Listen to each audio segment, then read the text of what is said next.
We are tonight's entertainment. You will never find the more wretched hive of scum and villainy. Excellent! Hello everyone, welcome to an episode of the Movie Mania podcast, where we talk films past, present, and future. I am Sherman Troy White of Podcast Media, and joining me is the man, the myth, the legend. I don't have an intro, so let's just keep on going. Trilbee, aka Mr. TARDIS. Hello, let's start as we mean to go on, tired and having no idea what to talk about. It was just so funny listening to you beforehand, because we were just saying how tired we all are, and you're like, cool, okay, let's get started. Ready? 3, 2, hello, welcome to... Like, you just changed. You changed persona. It was scary. I like to imagine that whenever the mics start going, I just kind of have to get into this mode. Like, intro mode is like, if I'm at like 60% energy, I just have to use 20% of that to get the podcast going. How are you, Trilbee? You doing? Bandit will be here shortly, guys. By the way, this is another episode where Bandit just kind of pieced. Now Bandit will be back shortly. He's getting coffee and breakfast. It was just an exact quote. Coffee sounds great right now. Too bad it's 7 o'clock where I'm at. It's 1 o'clock in the morning where I am. I'm getting wine. Oh, tipsy Trilbee. I've got flat guests over, and it was my girlfriend's birthday last week and his birthday next week, so he brought wine. Why not? Right on, right on. But yeah, I'm doing good. How are you? I'm doing good. I'm fine. I just, it's school, but I can deal with school. I've been having to shadow one of the theater teachers for a class I'm doing. So it's like Professor Slughorn. And it's pretty much exactly like that. Like, I'll go back to my other teacher, and she'll say, "So what'd you do with your teacher?" And I said, Harry Potter 6. And so she's a theater teacher, and they're doing a big musical at my school, and we're doing High School Musical. That's the big musical. Do you know what High School Musical is, Trilbee? Yeah. I've seen bits of it. I know that it was Zac Efron before he was funny. It's kind of a big deal here. If that makes, like, in the sense of that, like, it came out 10 years ago, so I was 6 years old. But, like, all my friends know exactly what it is. They know all the songs. It's kind of like it being huge. Yeah, it was a big deal. So now we're all doing it. Well, I'm not doing it. I'm just sitting back and watching. But to watch people, like, do songs and stuff from me, I was 6 years old. It was really nostalgic, oddly. Of all the things in the world that made me nostalgic, it was High School Musical, apparently. If they got power inside, I'd be crying. I can imagine, for people your age, that's like your Aladdin for me. Like the Disney Renaissance younger films. High School Musical is your Aladdin. Well, High School Musical was essentially a crappy Disney film that came out when we were younger. Sorry to crap on Aladdin, guys, but It holds up. It holds up. It's fine. It's fine. I think there are far better Disney films that came out afterwards, like Tangled. But I look forward to what Guy Ritchie does with it. Oh, he is doing Aladdin. That's weird. That's very weird. That's wrong, is what that is. All right. No, Trilbee, enough chit chat. Let's get. Oh wait, time codes listed below. Heyo, and let's get to the movie news. Ladies and gentlemen, can I please have your attention? I've just been handed an urgent and horrifying news story. Cannonball! All right, guys, this is the movie news portion of the show, in which we talk about the movie news that has dropped over the course of the last week.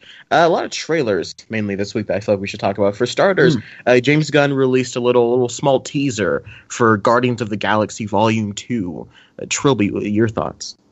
I think it might have been a mistake to go with the exact same song, Hooked on a Feeling. Really? Apart from that, I think it was a terrific teaser. It's a great teaser. It lets people know that the movie's happening, because we are the 1%, Trey. We are the 1% of people who Marvel slate years ahead of time. But the average moviegoer, they might not have even known that their favorite Marvel movie was getting a sequel. This is a great announcement. We got a great poster. What was the tagline of the poster? Like, of course, or obviously. Yeah. Obviously, this was getting a sequel. It was a great teaser as well. I love. Is it Zondu? His new mohawk. Yondu. Yeah. Oh no, my fake nerd is showing. I loved his mohawk. I think that it just reminds me of how much I love Drax as well. Like, you need to find someone pathetic like you. Do you need a hug? I love that so much. Yeah. He's like, thanks, buddy. You're welcome. It just settles the tone. We got the hopelessly adorable baby Groot at the end. Oh man, Like I thought Groot was cute when he was like a giant thing. Like I don't think there's a lot of better. Like I don't think there's many shots that are as adorable as when Groot kills all those guys in Guardians of the Galaxy 1, and like he turns around and just starts smiling. That melts me every time. Yeah, I think we know what the best-selling Christmas toy of 2017 is going to be. It's going to be a plush Groot. Yeah, Star Wars has got its run for its money. Whatever. BB-8 and Baby Groot in a fight. Who wins? That's because that's going to be a big deal for next year. It is. 2017 is looking to be incredible. By the way, the hype's kind of real. And going back to the trailer, I do really enjoy this trailer. I think that obviously it's a tease. James kind of said more is coming relatively soon, which excites me because I feel like as it works, that this really does feel like a 90-second teaser for the actual trailer that we're going to get. It doesn't feel like a real trailer to me in any sense because I think the cuts are so quick and so sporadic and really ultimately don't tell any kind of story or keep any kind of feel. And I think it's not until and that's not inherently a problem if they're going to release an actual trailer soon. But I think it's the fact that this is the teaser trailer to literally. But it wasn't so much of a teaser in that you get those teasers for a trailer, which is like 10 or 15 seconds of footage, and then it's like, oh, coming this Monday or whatever. But yeah. I'd be happy if we didn't get another trailer until December or January. This was substantive enough for me. Yeah, I mean, it's just a matter, I think, of for this to be the first trailer out for Guardians of the Galaxy Volume 2, I like this trailer knowing that we're going to get something else rather soon down the line. Like, I'm down for getting a full trailer during. I don't think this is the trailer we're going to see before Doctor Strange. I guarantee you we're going to get probably a 220 trailer before Doctor Strange because this is around the time that Marvel usually releases their trailers for their movies. I don't know. I don't know. Maybe because I think I'm thinking back to like the Age of Ultron teaser and how great that one was, or something like that. That teased the film with giving us, but still gives us substantial amount of footage. But that's just my personal taste. I still love the trailer on its own. Yeah. I just think that it kind of fell in an awkward line between being a teaser and an actual trailer because there's more footage than you get in a teaser, but not enough for a full trailer. It does feel like maybe there's a build up to something coming soon, but personally, I wouldn't feel like I'm missing anything if we didn't get another trailer for a while. I think this, with Doctor Strange about to come out, you don't want to overshadow it too much because Doctor Strange is relatively risky for Marvel. If you can call a $200 million Benedict Cumberbatch vehicle a risk for Marvel, I don't know. Is it really $200 million budget? It shows. Ballpark. I have no idea. But if you've seen that IMAX footage, it's. I'm seeing it on Tuesday. Right on. All right. You lucky bastard. Okay, right. I'm just looking. The budget is $165 million for Doctor Strange. That sounds about right. Guardians was around that area. Guardians was in the 170s, I think. So yeah, they'll be upping it for this one. And I'm just wondering what on earth is going on to have those guys just randomly floating in the air as Rocket and Yondu walk across that walkway. I imagine like the arrow like breaks up into little smaller arrows, or Rocket like shoots the arrow and it explodes, and I don't know. It's gonna be something really cool. And I think because they described the scene that is in that prison, if you will, with Baby Groot in that scene with Yondu and Rocket. They showed a scene like that at Comic-Con. I know what the scene is. I won't say it for the risk of spoilers.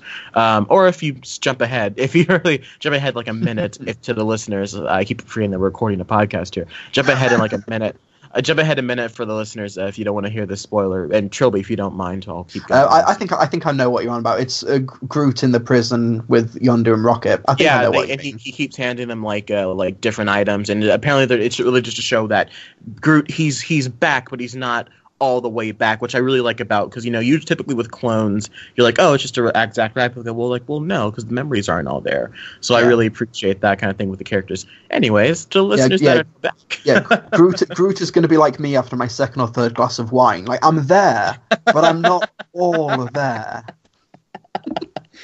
You're gonna start calling me Troy and be like, huh? You're like, huh? Oi, Troy, get that bandit guy, that cat thing. Where's Bruce? Get me Bruce and Troy. Bruce and Troy. Sounds like a buddy cop vehicle. You're telling me like you're the captain, like you're the police captain, and it's just like, or like Rick and Morty, baby legs and regular legs. Have you seen Rick and Morty? No, but I know what you're referencing. Oh man, baby legs. Okay. Anyways, and keeping on with the trailer, did you see the Assassin's Creed trailer? I did, yeah. If it is the case that it's going to be 30% in the past and 70% in the present day, these trailers are a massive piece of false advertisement, aren't they? That's what I heard. That's the ratio. I did not know that. That sounds awful. I'm sorry that I've ruined your enthusiasm for this film. No, I'm glad you told me now before I got in there and got really upset. Oh, man. And this isn't a rumor. This is something that I think it was either Fassbender or the director, Justin Kurzel. I think someone involved in the project, high up, did say it's like a 70-30 split. Why would they do that? Because expensive. The Spanish Inquisition's more expensive. Yeah, probably than like a room. Yeah, probably. Probably. It was basically what I would want from an Assassin's Creed trailer. I've played the first 2 or 3 games, so I kind of have a handle on it, but it looks disconnected enough. Like Fassbender's playing a completely new character. Callum Lynch is someone who's not from the games. It seems like you would be able to just not play a single game, but be able to pick up exactly what's happening in the plot. And it seems that they better make the future stuff interesting if most of it is going to be taking place there, especially because that is always the least interesting part of the games. Yes, that's kind of why I think 3 falls apart so quickly, is because they really took a lot of time. Like there's parts in 4, I think it's 4, where you're just walking around in the future and just doing future stuff. Like, what is this? But yeah, I don't understand why they would do that. This is my genuine reaction to this news. I feel, especially now that I've seen the trailers, and we'll get to bad marketing when we get to Ouiji, but I feel they really had something going on here, because I really do enjoy the trailer. I'm loving the action. The action it feels to be really fluid, really brutal, mostly practical. Yes, exactly. It feels like I'm not watching people trying to make the action look good. I feel like I'm watching good action, like something out of the Winter Soldier or something. And then all the stunts looked really practical, and they do that giant like 125-foot jump onto a pad. If you've seen that stunt video, that's insane. Yeah, that's Fassbender's stunt double actually doing it. Yeah, which is insane. Crazy. That blows my mind. I did love the end of the trailer, because when you do a leap of faith in the game, it's all very scripted and all. It doesn't feel like you're actually falling or reaching terminal velocity. It just feels like, I'm just landing, and no matter what height, I'm always going to be this exact speed. I'm always going to get the exact trajectory. I'm going to land perfectly into this hay bale or whatever, and somehow not become a big piece of lasagna on the floor. Yeah. But here at the end of the trailer, you felt like the wind resistance. You felt that at the end of the trailer. It was a really great way to end it. Negative 9.8 meters per second squared. I'm in physics right now, so I just have to know that.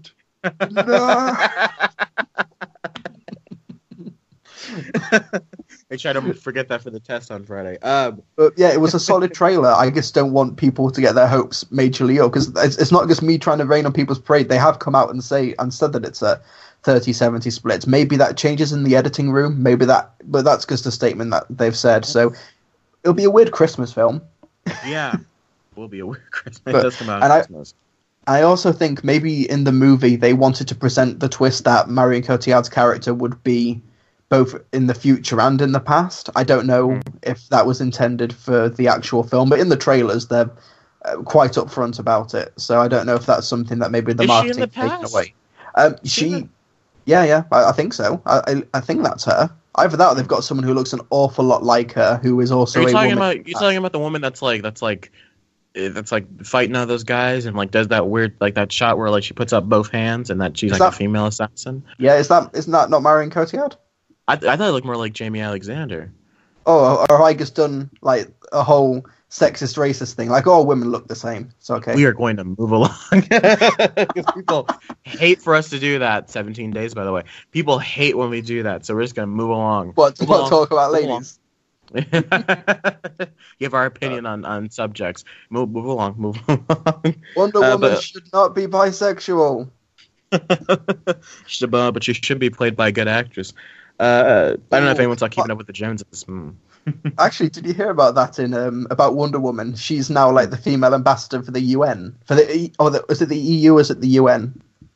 I thought it was the UN. I don't know. It's one of them. Mm-hmm. Actually, I think it might be EU because I think there was a whole. Well, why would you care if it was the EU Trilbee? Hashtag Brexit. Why would you care? Oh no, not politics. Yeah. Wonder Woman's the new UN is going to be a UN ambassador, and some people are really happy and some people are pissed off. What's she the ambassador for? I don't know. She's just a UN ambassador. I don't know. It's new honorary ambassador for the empowerment of women and girls. Okay. Okay. Yeah. Wouldn't it be so funny if it wasn't Wonder Woman? It was like Buffy the Vampire Slayer. Yeah. I thought you were gonna say Buffalo Bill.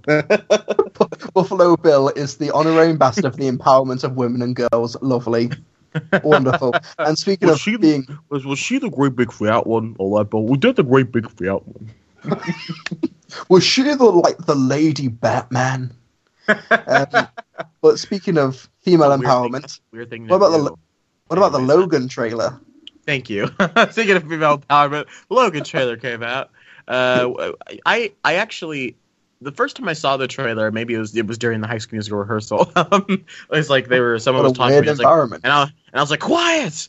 It's the Logan trailer, and so I put it on, and I didn't enjoy it in the sense that I wasn't sure what it was trying to be, because it's such a gear change, and I think I was starting to get annoyed with X-Men movies, which is a weird thing for me to say, because my biggest complaint with Apocalypse is that it just felt so bland, and that it just felt like nothing was new, and whatever they did try to do new just didn't work. But I think but at the same time, in seeing this Logan trailer, from seeing, Deadpool, Apocalypse, Days of Future Past, First Class, The Wolverine, all superhero-esque films, to suddenly see, legitimately, I guarantee you, The Last of Us. I don't know if you ever played that video game, The Last of Us. I'm like 2/3 of the way through it. I play it with my friend. Like, we meet up once a week to go through the story. And I'm at Windsor. That's my favorite section. It's the best game I think I've ever played. But that game, I was looking at this. I'm like, is this the Last of Us movie? I'm down for it being Wolverine, The Last of Us. Like, just do the Last of Us story and put Wolverine in there instead. Someone's got to do a mod of that. Like, get The Last of Us and just get Wolverine in there instead of Joel. Oh, that'd be so great. But then keep it to like Wolverine can't use his powers as much in that way. And on multiple viewings, I understand just how beautiful this movie has the potential to be, and I'm really happy that they're letting James Mangold tell a story like this. I think Deadpool has proven that they want it, because I think the reception of Deadpool, followed by the reception of Apocalypse, proved that we don't want just Bryan Singer-esque films over and over again. We want different kind of X-Men films. Yeah. And I think that it was a very well done trailer. Hugh Jackman once again is fantastic in the role. I'm interested to see how they handle Wolverine being sad, because I feel like I've never seen that in an X-Men movie before. I feel like for the first time ever, we're finally seeing what does Wolverine's inner turmoil look like. What does it like to see Wolverine in pain? That was sarcasm, by the way. That was straight up sarcasm. Yeah. What about you, Charlie? Well, it's so. You're completely right. It is a massive tonal shift, a gear shift from previous trailers. Because with Deadpool, what do we have? We had X gon' give it here. We're gonna give it.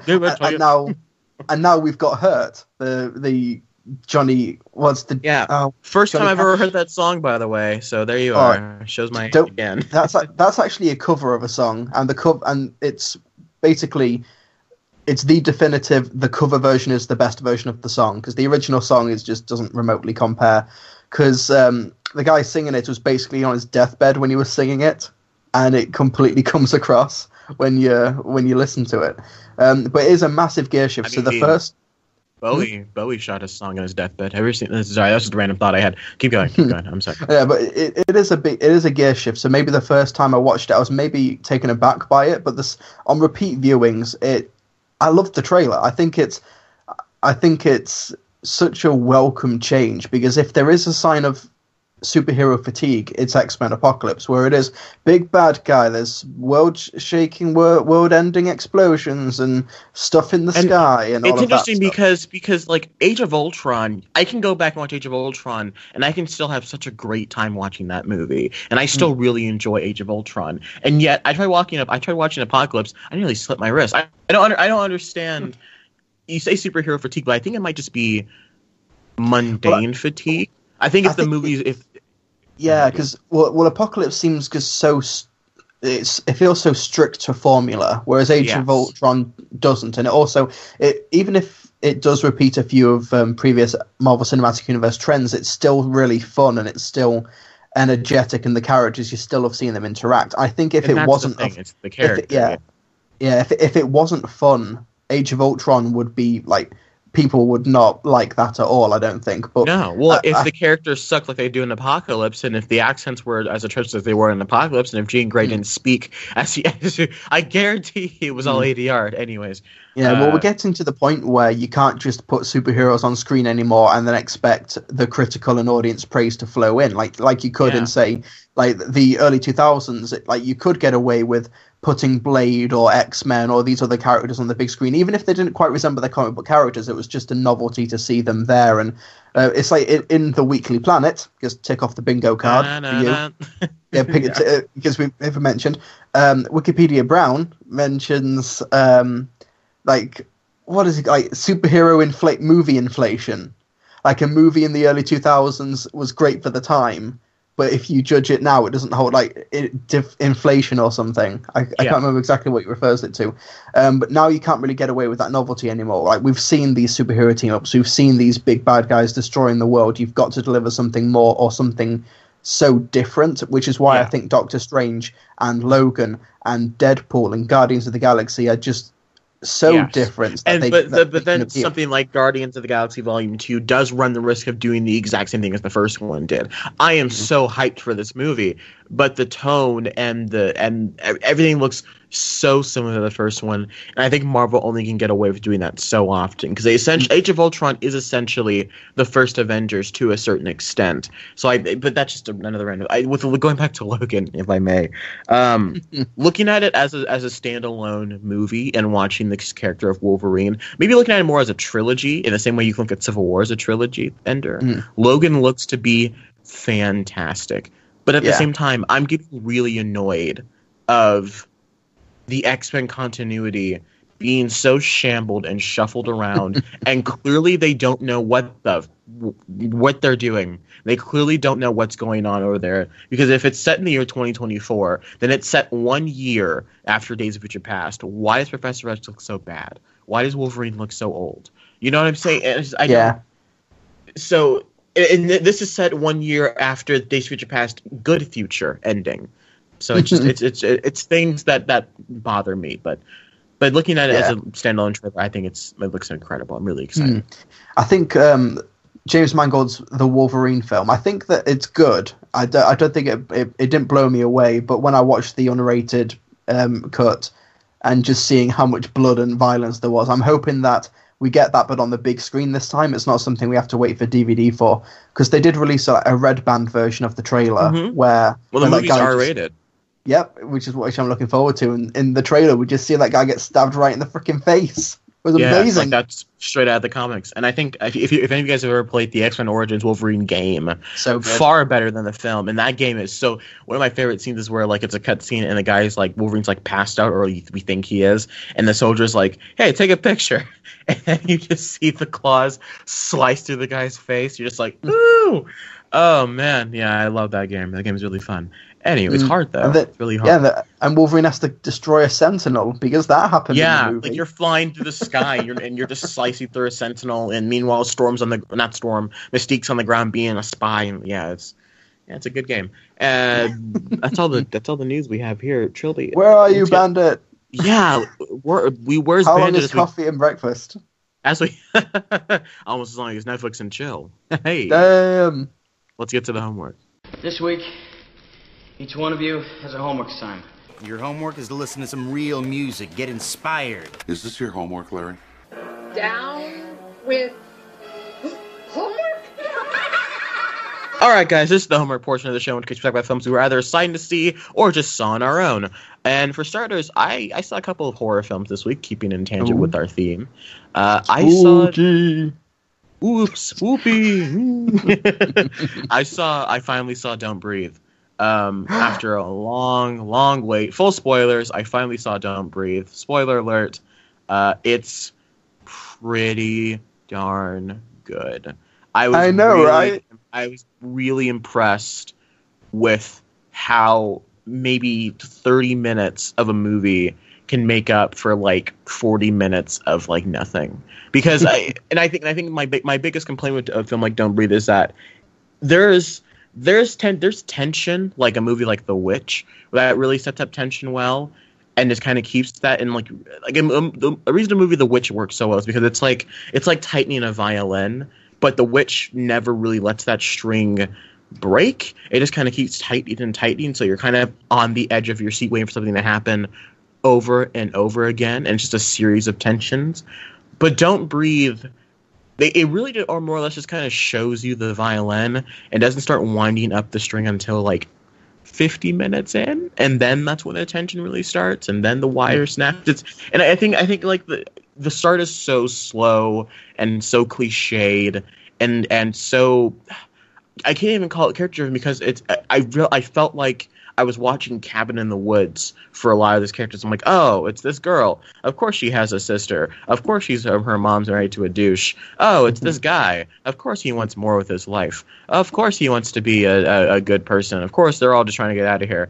Oh, it's this kind of D-bag boyfriend-ish thing. I don't know. Oh, yeah, of course they're all kind of friends maybe. Oh, of course he dies first. It's even when what's his face, whatever the Hispanic guy's name was, even when Money died, I was like, I didn't feel anything. I wasn't shocked. Maybe it's because in the trailer, but I didn't really get a sense of they need to really get out of this house until maybe even no, because this is before she gets into the basement. But like the movie to me really doesn't ramp up until that third act, and that's when I'm really into the film. Maybe the second half of the second act. I don't know.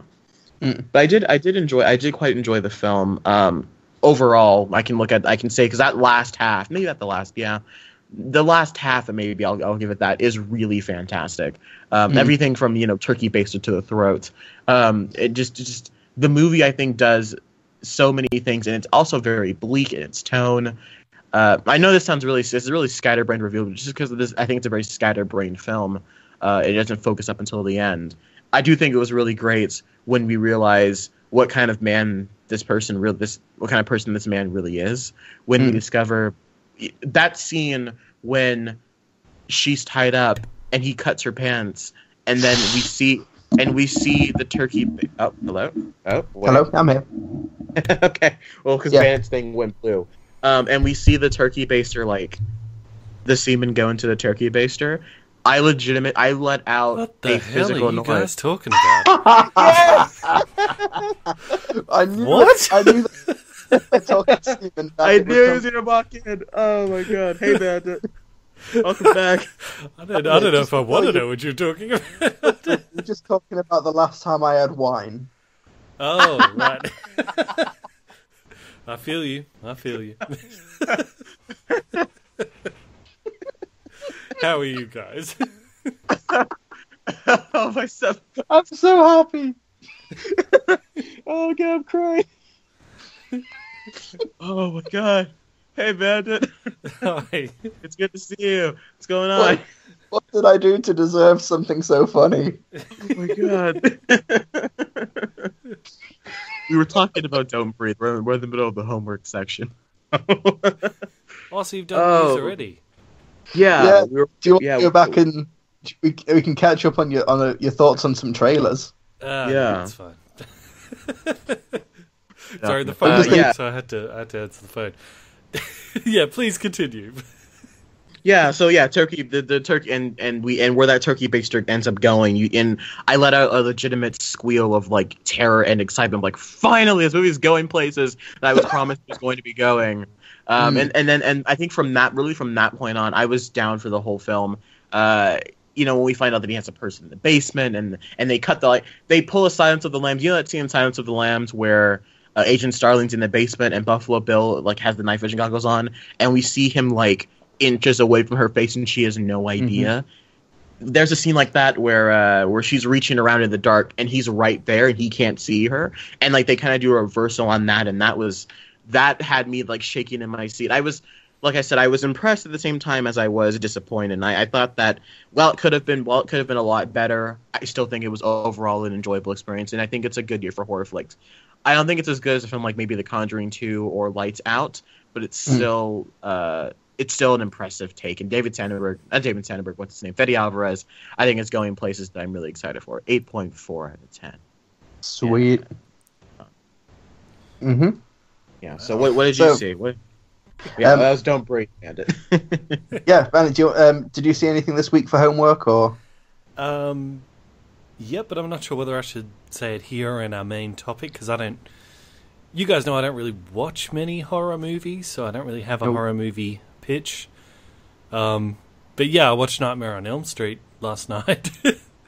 Which one? The original? The original, where Johnny Depp gets sucked into the bed. The bed, and then just blah, blah, like a fountain of blood. Yeah. Yeah. I don't know if it's a good movie is the wrong word to use. Fun movie. Here it is. Well, it's funny because I watched it and I was like, I was working on a video while I was watching it, but so that was Wes Craven who directed that. Did Wes Craven also direct Scream? Yeah. Yes. Yeah, because the first half of it, I was like, this is like Scream. I was like, I didn't realize the first half of Scream is basically like a remake of Nightmare on Elm Street. Whoever made Scream should sue this guy. Yeah. Well, it's essentially, Wes Craven, he did New Nightmare, which was essentially there was Nightmare on Elm Street in the real world, and that was kind of his first kind of walk into the whole meta horror status, and then he did Scream a couple of years later after that, I do believe. So yeah, he did Scream in the 90s. Yeah. Yeah. Mm-hmm. Well, no, there was some good effects and all that. I didn't really find it scary at any particular points. Even though had you not never seen it? Sorry? Had you never seen it? No, never. Oh, okay. Yeah. Well, but there was some good effects, classic. Like different bits where Freddy will cut himself and all these maggots will go blah, yes out through the cut, or where his tongue will come out through his phone through the phone and lick the girl on the mouth. She'll be like and all that. I'm your boyfriend now, funny, Nancy. Though. I rewound that a couple of times because it's his mouth on the phone. Did you, Bandit? Did you find it really funny? So you had to rewind it a few times. Well, because when I saw the effect, I thought, is there a little eye on that mouth? It looked like there was an eye the first few times. I had to rewind it to check. But no, there was some good effects and all that. But I was surprised how sort of unceremoniously it sort of brought in Freddy Krueger.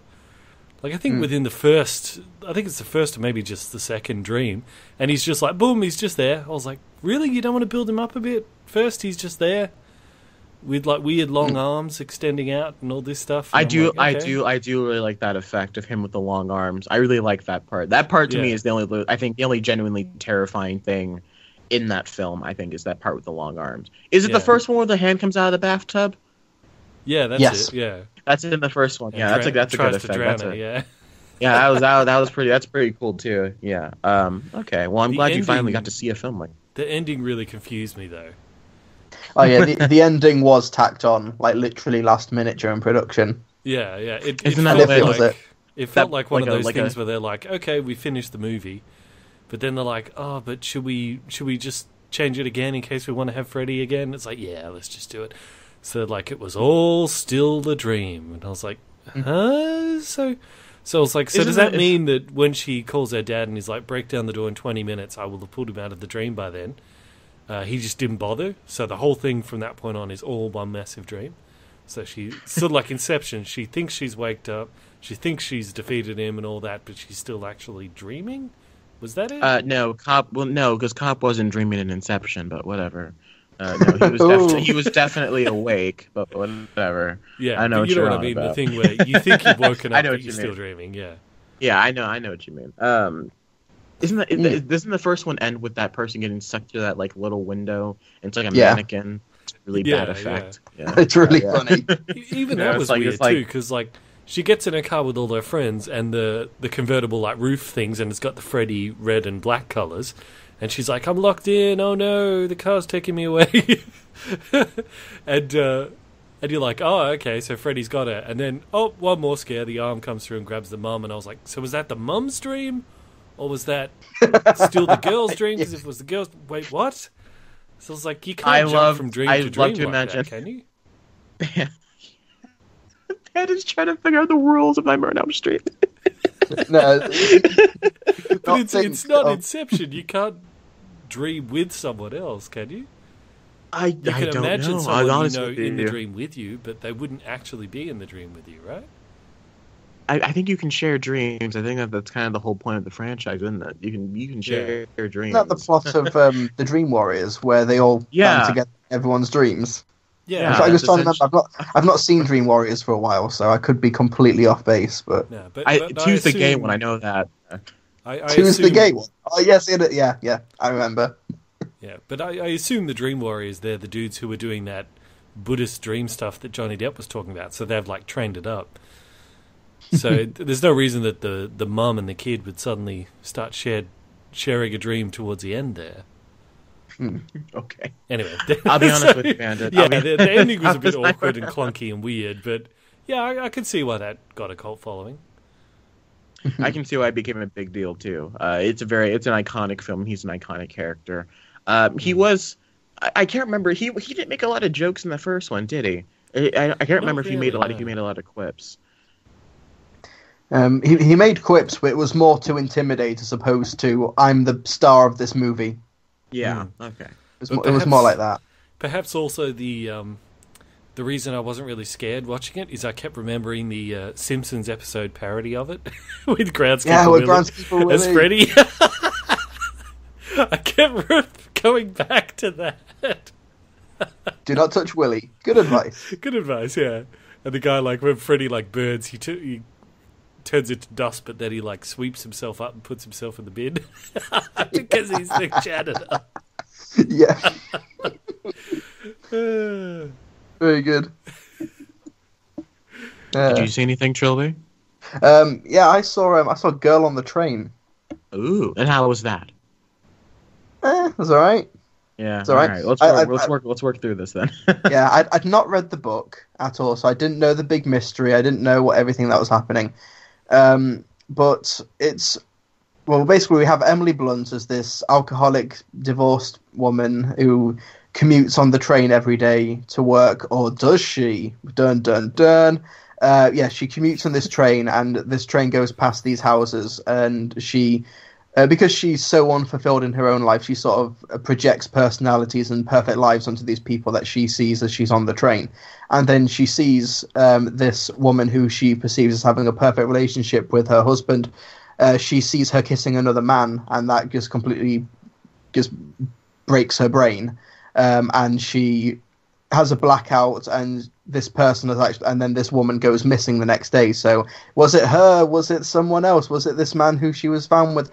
And what's weird is that we know from the beginning that she's a very unreliable narrator to the story, because she's drunk, she's having blackouts, she's not got a great grip on humanity. I think that should have been like a end of first act twist, because the film takes forever to start. It takes about a good 45-50 minutes until the movie gets going. And it's not even that long a film. It's less than 2 hours. It's like 110 minutes long. Oh, but man. But it feels like it's about 2.5 hours. It feels longer than it actually is. And the acting's pretty good. Emily Blunt's terrific, but the rest of the cast, the performances are quite hit and miss all over the place. And so it falls victim to maybe they were trying to stick to the book so much, maybe because one of my big issues with books in general is that they take forever to get going, unless your name's The Martian, so maybe the book takes 4 chapters before something actually happens, so therefore the movie takes an hour. I don't know. Yeah, possibly, but it's also just it's more of just a structural thing, because I think the book is upfront that Emily Blunt's character is an alcoholic and she's an unreliable person to be following, even though the book's from a first-person perspective. But I think just the main issue is that because we know that she's an unreliable person, it takes so long for her to put the pieces together, and the film actually follows like three people, three perspectives, and it just feels like some of the transitions are really abrupt, and it's always going back and forwards in time. It's trying really hard to be Gone Girl, but when you've got Gone Girl, which is directed by an absolute master, and then we've got Girl on a Train, directed from the guy who did The Help, you know, we're not really getting much there. It's really no comparison. Was it David Fincher who did Gone Girl? Absolutely. Yes. Yeah, so too much wine. But yeah. And it's trying so hard to be Gone Girl, but the story just isn't as interesting. It feels like a really high-end TV movie, and Emily Blunt completely elevates it. If you were to say, Trilbee, yes, no, good, bad, I'd lean more to good, but I can't really recommend you rush out and go see it. It's an okay high-end TV drama. Maybe catch it when it's on DVD or watch it on Netflix or something. I don't know. But when there's so much coming out over the next couple of months, maybe spend your money elsewhere, I think. So okay. I don't really have a lot to say. It's just watch Gone Girl. You know, just watch Gone Girl. It's so much better, and you get to see Ben Affleck dong. You don't see any dong in Girl on the Train. You get to see Ben Affleck bash Rosamund Pike's head against the wall because she deserves it in that movie. God, she's the worst. Gone Girl's a great movie. Exactly. Girl on the Train gets 0 dongs out of a Ben Affleck. That's my professional rating.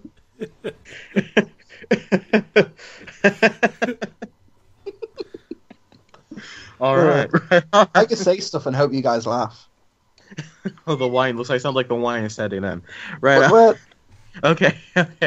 So I saw something else this week. I saw the new movie Ouiji, Origin of Evil, which inherently sounds like an awful idea considering just how trashy the first one was. But I've grown to be a fan of director Mike Flanagan, who, if you guys don't know who that is, he's the same guy who did the movie Oculus. Love it. Yes, good movie. I think what even better film he did, Hush, that came out earlier this year. I think it's currently on Netflix, about the deaf girl whose home is being invaded, and that's a really fantastic and well done movie. And when I found out that he was one directing Ouija, I'm like, oh, I gotta check it out. And then I saw the Rotten Tomatoes score, and it was like 79%. I was like, oh, I got it. This one doesn't look half bad. I mean, apparently it's pretty good, and so I went and saw it, and it's pretty good. Yeah, it was actually really good. The film, it's set in the 60s. It tells the story of this family who are essentially a bunch of scam artists who, after they find a Ouija board and want to use it in their scam, bad things start happening, possessions and whatnot. And while I don't think it was as clever or as well done as either Oculus or Oculus or Hush, it's probably Mike Flanagan's weakest film I think that he's done that I've seen. I do think that it's clear that studios are now trusting these directors to make well put together films, and because it feels more like an actual film. It has a lot of those long tracking shots, but at the same time it also has like it's shot as if it's set in the 1960s, because that's when the film is set in. So it's shot like a film in the 1960s. It even keeps that same classic 1:8:5 ratio that Psycho had. It has a lot of the simple wide shots where the camera was kind of pan over that film like Psycho really did have. It'll even have certain things like when the projectionist had to change the reel in the theater and you had that little blot on the screen, like from Fight Club. That happens. That happens a few times in the movie. You have little pieces of film grain occasionally, and that really helped with the aesthetic of the actual film, the actual feel of the movie. But overall, in terms of being scary, it's pretty tense for a good chunk of it, but there's out of the scares we get in the film, I would say maybe 60% of them, maybe not 40% are jump scares, which bothers me because I feel like jump scares are incredibly lazy and an incredible waste of everyone's time. To build to a jump scare just feels like a waste of everyone's life. I really hate jump scares. I'm not a fan of jump scares, but that really did detract from the film. But I do think that overall, the acting's really great. The mom from Twilight's in it, if anyone cares. But I did quite enjoy the film. I'll go, just like Don't Breathe, 8.4 out of 10. Yeah, I liked it. Very good. So that's surprising because the trailers look so bad and the first one is abysmal. Yes, that is the marketing campaign for this film, because I've gone back and I've had to look up the trailers for the review I was working on. And I must say, the award for worst trailers of the year just might go to Ouija Orchard. I mean, the trailers for this film are just atrocious because, Mike Flanagan, a lot of the film is very quiet. A lot of the film is very methodical in how the scares are placed, even if some of them are jump scares. But the trailers just has, creepy music, deep bass sounds, jump scare, CGI graphic. A lot of the stuff you see in the trailers is not in the movie, which made me so happy. I was like, they cut out all the dumb stuff you see in the trailer, and a lot of that's not in the movie, and it really makes up for it. Good movie though. Yeah, very good. Well, it's interesting because in America now, there's no competition for Ouija. Because Rings has been pushed back to February, so now it's the only horror film coming out this month, which is insane. Yeah.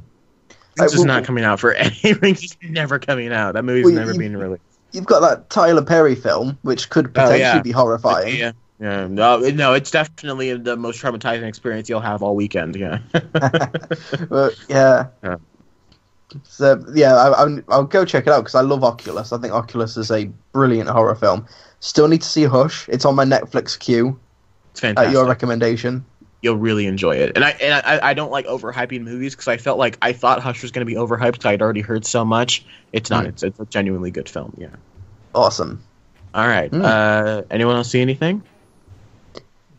Bandit, you still there? Really, no. Okay, to make sure Bandit was still there. Bandit's been quiet for the last 20 minutes, which is an anomaly for you. To quote, you're being non-characteristically not hyperverbal. What are you going to say? Is that from Civil War, is it? Yeah, absolutely not hyperverbal. Yeah. Yeah, I did watch Harry Potter and the Deathly Hallows because I thought we were going to do that. But then we changed at the last minute. So that's why I don't really have much to say. That's kind of a horror movie, kind of. Because you didn't like it? We'll say that dancing sequence is quite horrifying. I love that scene so much. Yeah. Oh, it's so beautiful. You guys are right, though. I do believe it does explain everything in the last 20 minutes. Yeah, really. Just like two scenes that just kind of go, oh yeah, this is how everything happened. By the way, yeah, it's like they sit down and they go, oh god, we got 20 minutes left. Okay, where's the list of everything we haven't explained yet? Let's just go down the list. they just pull a loss and just go, you know what? Yeah, couldn't they sprinkle that in periodically? I'm sure we can save this for another time. Yeah, I know. I'm just saying that J.K. Rowling's this incredibly successful writer who makes more money than the Queen of England. She doesn't know how to write. Oh, snap. I'm totally going to tweet at her right now. I do. What do I know? At BanditIncorporated thinks you're a bad writer, J.K. Rowling. She's like, oh, I'm going to cry to my billions of dollars. Yeah. I wrote to him, there's a problem with your books. I didn't like them. I didn't like the film adaptation. I didn't like the screenplay adaptation of your books, J.K. Rowling. Yeah. But no, I haven't really watched anything else now. But now that all three of us are together, shall we just catch up on a couple of news things that we missed out in the news section? Because Trey forgot. Yeah, right. Tim Miller has left Deadpool 2. Yeah, Tim Miller has apparently left Deadpool 2 over creative differences involving Ryan Reynolds. Is that right, Trilbee? Yes. What's interesting is that apparently it was a mutual, amicable separation. It was a conscious uncoupling between the two. But what's interesting is that Ryan Reynolds posted a tweet the other day, a Twitter poll, asking what should happen in the climax of Deadpool 2? Where should it take place? Option 1, on a bridge. Option 2, on a bridge. And the poll came out as a perfect 50-50 split. And then that tweet, after the news of Miller leaving Deadpool 2, has since been deleted. So maybe they can't agree on how the movie should end, and Tim Miller has left the project. Isn't this due out next year? The movie's out next year, isn't it? I have no idea, actually. I'm not sure what the release date is for Deadpool 2. I thought it was next year. It may be early 2018, but I thought that was where they had it set for. I thought because that's where they replaced the Fantastic sequel with the Deadpool sequel. So it's filming early. I'm glad they're spending more time on a bridge because they didn't spend enough time on that bridge in the last movie. Maybe it was Tim Miller who like, wanted to keep. They kept going back there like 5 times to that bridge. Yeah. Yeah, that's what Deadpool needs, more time on a bridge. Maybe that's what the argument was about. I don't know. Tim Miller's like, we should return the bridge, and Reynolds like, we should not do bridges again. I don't know. That's weird to me that a director, like, because Deadpool was so successful, and you don't think Tim Miller had any part in that whatsoever, and I think that's weird to me to have a director leave like that after such a huge success. Like Deadpool made so much more. Like it made like close to $800 million on a $60 million budget. That's insane. Mm-hmm. Yeah. Right. Yeah. Well, you know, I think we were saying like, doesn't like Cable in it? Doesn't he have like time travel stuff involved with his character? How much fun would Deadpool have with time travel? He could make fun of all the different tropes of jumping from timeline to timeline. He'd have a great time doing the time travel. He'd probably shoot Hitler because they're like, "Yo, you can't shoot Hitler." I'm like, "I'm gonna watch shoot me." Hitler. Could go back to dinosaurs and probably Deadpool riding Devil Dinosaur makes a cameo. Yeah, that's weird to me that Tim Miller would leave. I don't see that as this. It worries me. I'm genuinely concerned. Yeah. Well, Miller is he seems fine with 20th Century Fox because he's apparently going to jump onto another project, which is like a book adaptation called Influx, which they're hoping to start into a trilogy. So he's going to be just fine. It just depends on who's going to pick up Deadpool 2. Maybe Matthew Vaughn. No, maybe he's busy. He's busy. Well, he's busy doing Kingsman 2, which will be finishing in a couple of months' time. Yeah. Okay. Yeah. So he'll just drop it and just go right into Deadpool. I wanted Matthew Vaughn to direct Deadpool from the first one, but I feel like they'll find somebody. We know he's a fan of like the intense gore and action scenes and stuff, so he'd probably do good. Mm-hmm. Yeah. But a lot of directors are into things like that. He would. I'm not saying he's not going to do a good job. I just don't know if that's. I don't know. I feel like maybe I don't know. Because that might be good. I don't know. This whole thing is going to throw me off track. Yeah. All I know is that every comedy or action director in Hollywood just rang their agent at the exact same time and said, "Get me Deadpool 2. I don't care how. I don't care who you've got to sleep with. Go and do it." I think that's what happened. But other bit of news which I'm surprised you forgot about, Trey. Donald Glover confirmed for Lando Calrissian in the Han Solo spin-off. I specifically did not write that down. Let's not talk about that then. Not to write that down. I mean, we'll talk about it. Just in this, with all this news of Rogue One, I'm like, do I really want to crap at other things Star Wars? Who's Donald Glover again? Did you watch The Martian? Yep. He was the nerdy black kid in The Martian. Okay. And he's like he's a Grammy nominee. He's a musician, writer, director, actor. He's not watched a lot of stuff that I know about, but I just know him as the nerdy kid from The Martian. Okay, mostly. He's talented. He's a stand-up comedian. He's a very funny stand-up comedian. He's a rapper. He's a decent rapper. But at the same time, never once have I seen Donald Glover and gone, "Oh, he's a smooth guy. That's a smooth person." But I think maybe that's just because when I think of Lando, I'm thinking, who do I want to be young Billy D. Williams? And my first thought process was actually Michael B. Jordan. I think he'd be a great young Lando. Everyone's really excited. Everyone's like, "Oh my God, it's Donald Glover." I'm like, it's fine. I just didn't feel like crapping anything else Star Wars since all this Rogue One talk happened.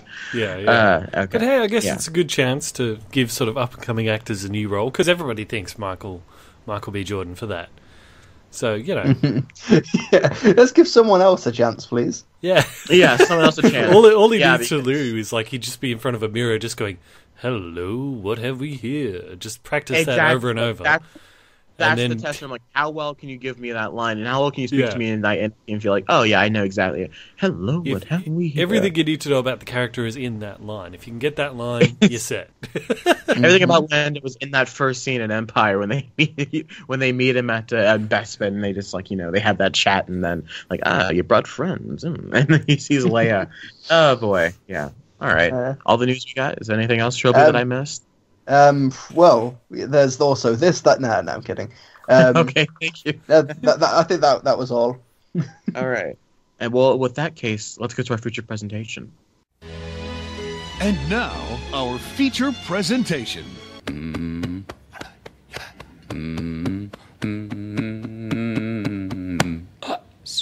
Let's gather around the campfire and sing our campfire song. Our CAMPFIRESONG song. And if you don't think that we can sing it faster, then you're wrong. It'll help if you just sing along. You go first, Trilbee. You go first, Trilbee. Our horror pitch. Yeah. I understood that reference. So yeah, I guess we should tell the audience what we're doing. Well, we're essentially going to do here on this week of Movie Mania, this pre-Halloween episode. Since we only did one horror themed episode this month, why not we do an episode and instead of this time ripping off Weekly Planet, let's rip off Homie the Death Star and pitch a movie. So we're going to Trilbee, you go first, and we're going to pitch our ideal horror film. You go first, Trilbee. Right. This takes place in a future dystopian world where they remade Back to the Future. No. That's quite horrifying. No. Bill Cosby as Dark Brown. Cosby was Doc Brown. Shia LaBeouf was Marty McFly. Melissa McCarthy was his mother. And the dad was played by Ice Cube. It was a mess. It was a mess. Biff is Ice Cube. Kevin Hart is Biff. Kevin Hart is Biff, and the dad is Ice Cube. Wonderful. Actually, I can imagine Charlie Day being a good George McFly. Oh yeah, dude, totally. If we're talking legitimate reboot, yeah, I'm down for that. Yeah, Charlie Day. Anyway, this horror film is actually something that I'm hoping to do as my next project, so I don't mind pitching it, because I've got quite a few ideas, but they're ones that I don't want people to steal. Let's copy. Oh, okay, I was going to say, okay, yeah, right. But this is something I was hoping to put together like a couple of months ago, but then I got work and it got busy, so it never happened. But I'm hoping to make it at some point anyway, so maybe you guys can give me some feedback. That might be fun. But basically, a lot of horror concepts come from stories or things that you know about in your true life. Things that you've maybe experienced yourself, or things that you've heard about from friends or family. This one is something I've had a weird idea for, because a few months ago, me and my girlfriend moved in together, so we were sleeping in the same building night after night after night, and apparently I talk in my sleep. Apparently I have, occasionally, not that often, I apparently have full-on conversations as well, and apparently I'm quite a good talker. And I was just thinking, okay, what if you took that to its logical extreme? What if, in the middle of the night, just trying to think the best way to explain this. I've not thought about this pitch, because I only heard about it, 12 hours ago? But, yeah, what if somebody started attacking you in your sleep? Like, that's the slasher film, except the slasher is your partner, is the person who talks or walks and moves in their sleep, and they have no control over it, and they don't remember it the next day. And I'm thinking, because when have you ever seen somebody sleepwalking before? Like, if you see them sleepwalking with their eyes open, and it just looks like they've got blank, dead, empty eyes. It's terrifying. It is. Yeah, it's like in Lord of the Rings when... Is it Pippin? When he looks at Gandalf, whose eyes are wide open when he's asleep. And it's a really freaky moment in the film. Yeah, like that. And just this person who you obviously, if you're sleeping with them, if you are comfortable to be living with them, and then you just look at them at night and they just have this soulless stare at you. That would be really, really freaky to see. And I just think that's a good starting point for a horror. And if they don't remember it the next day, how do you explain it to them? What, do you have to tie them up before they go to sleep to make sure that they don't get up and attack you? That's something I've been a horror short I've actually been hoping to make over the past few months, and I've written it out. And I just think it's I don't know how you'd stretch it into feature length. I don't know how you'd get 90 minutes out of that material unless there was like a sleepwalking, stabbing epidemic or something, which would be. Well, I'll jumping into that. Sorry, go on. What I loved about this idea, Trilbee, and you got me hooked. Here's my thing, right? Because it's something that horror movies have done before, but it's something that's never really realized. I think the closest thing we've gotten to something like what you're talking about is Paranormal Activity, but even then they went supernatural. They went supernatural with it, and typically in a supernatural haunting film, you will have the characters tie themselves up or sleepwalking because the demon's possessing them. But I think to have the idea of it is just a thing that people do, and when you sleepwalk, you become a psycho murderer, really excites me. I'm thinking you get someone like a. Get someone like a Fede Alvarez who did Don't Breathe, or like a James Wan, someone really talented with something like this, and you get a couple good talented leads, and you can really make something really creepy out of that. That sounds like a really cool idea. Well, it's sort of like when you're asleep and you're dreaming, your dreams are your subconscious. They're things that you are maybe thinking about during the day. So what if, imagine being the person who has to watch this sleepwalking or put up with this, knowing that your partner or whoever is there actually hates you and really wants to be violent against you, but during the day I've got it, they have no thoughts like that. I think I've developed your plot for you. Okay, so you can have your opening scene is essentially what I think your short film is going to be.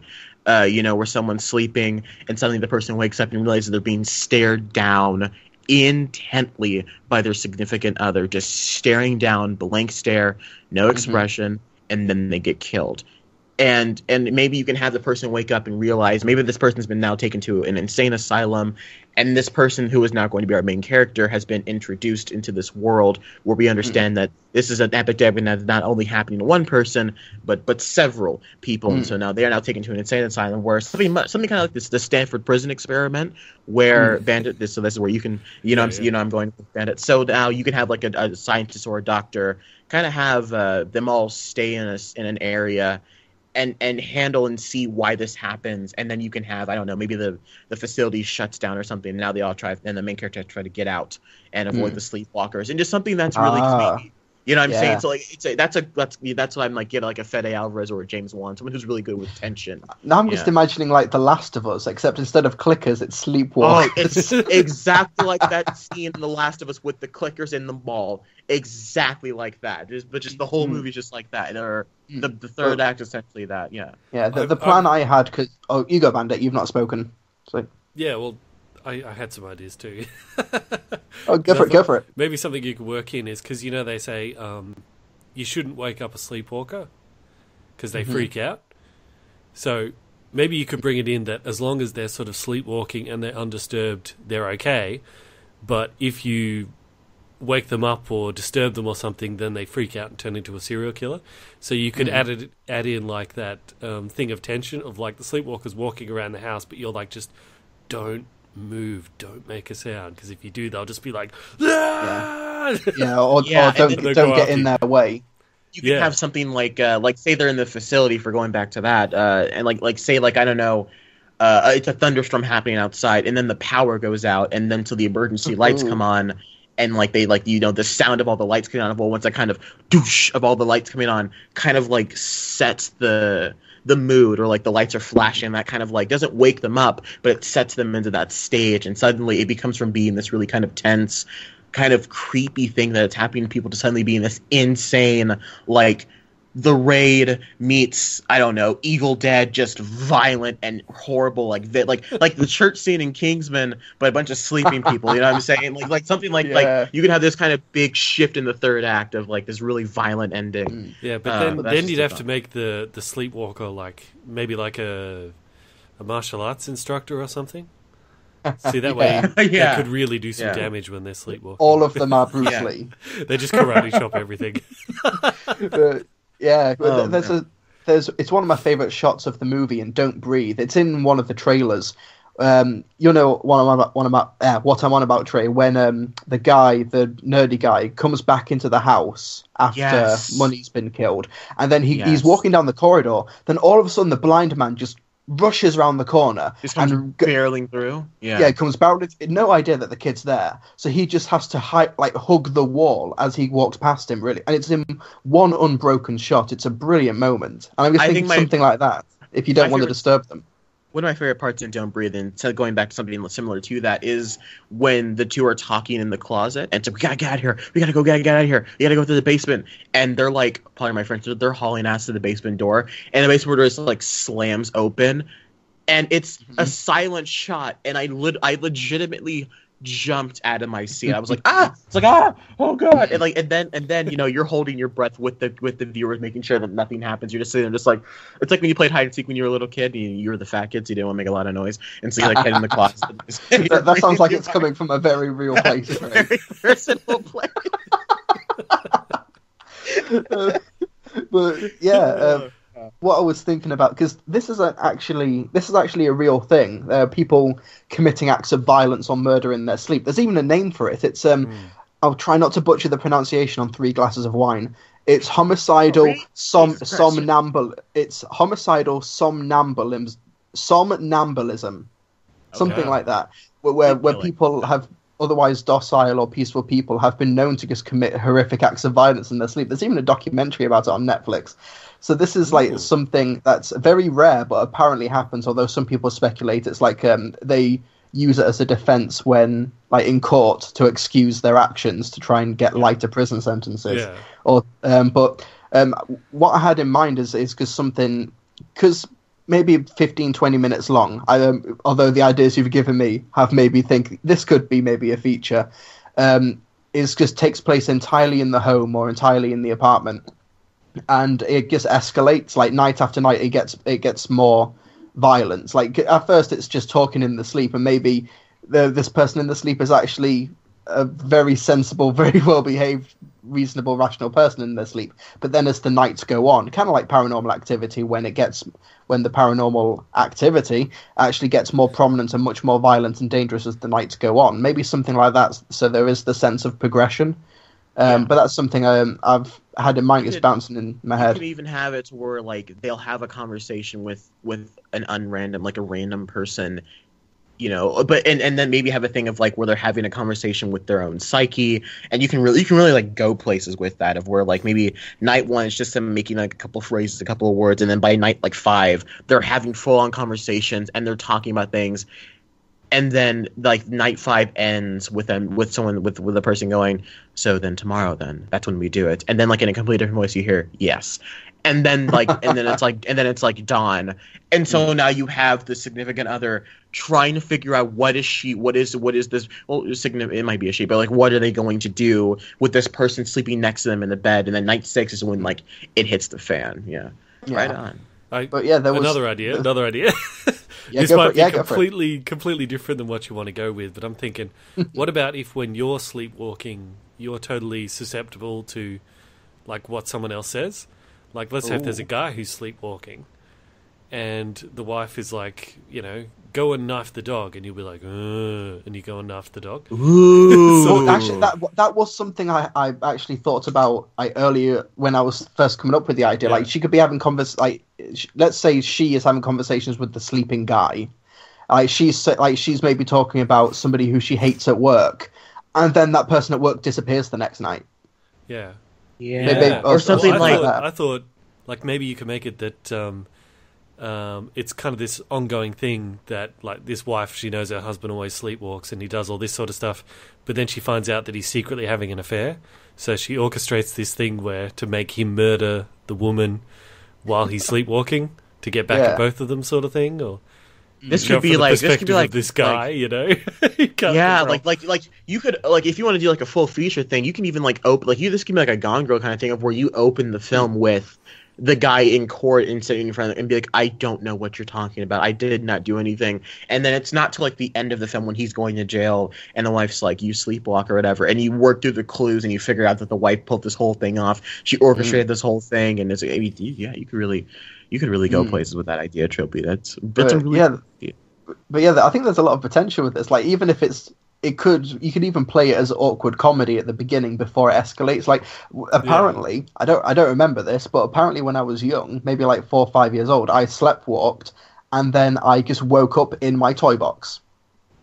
That's horrifying. That sounds like a scary morning for your mom, because like. Yeah. Oh, it was like a scary morning for me because I woke up in there.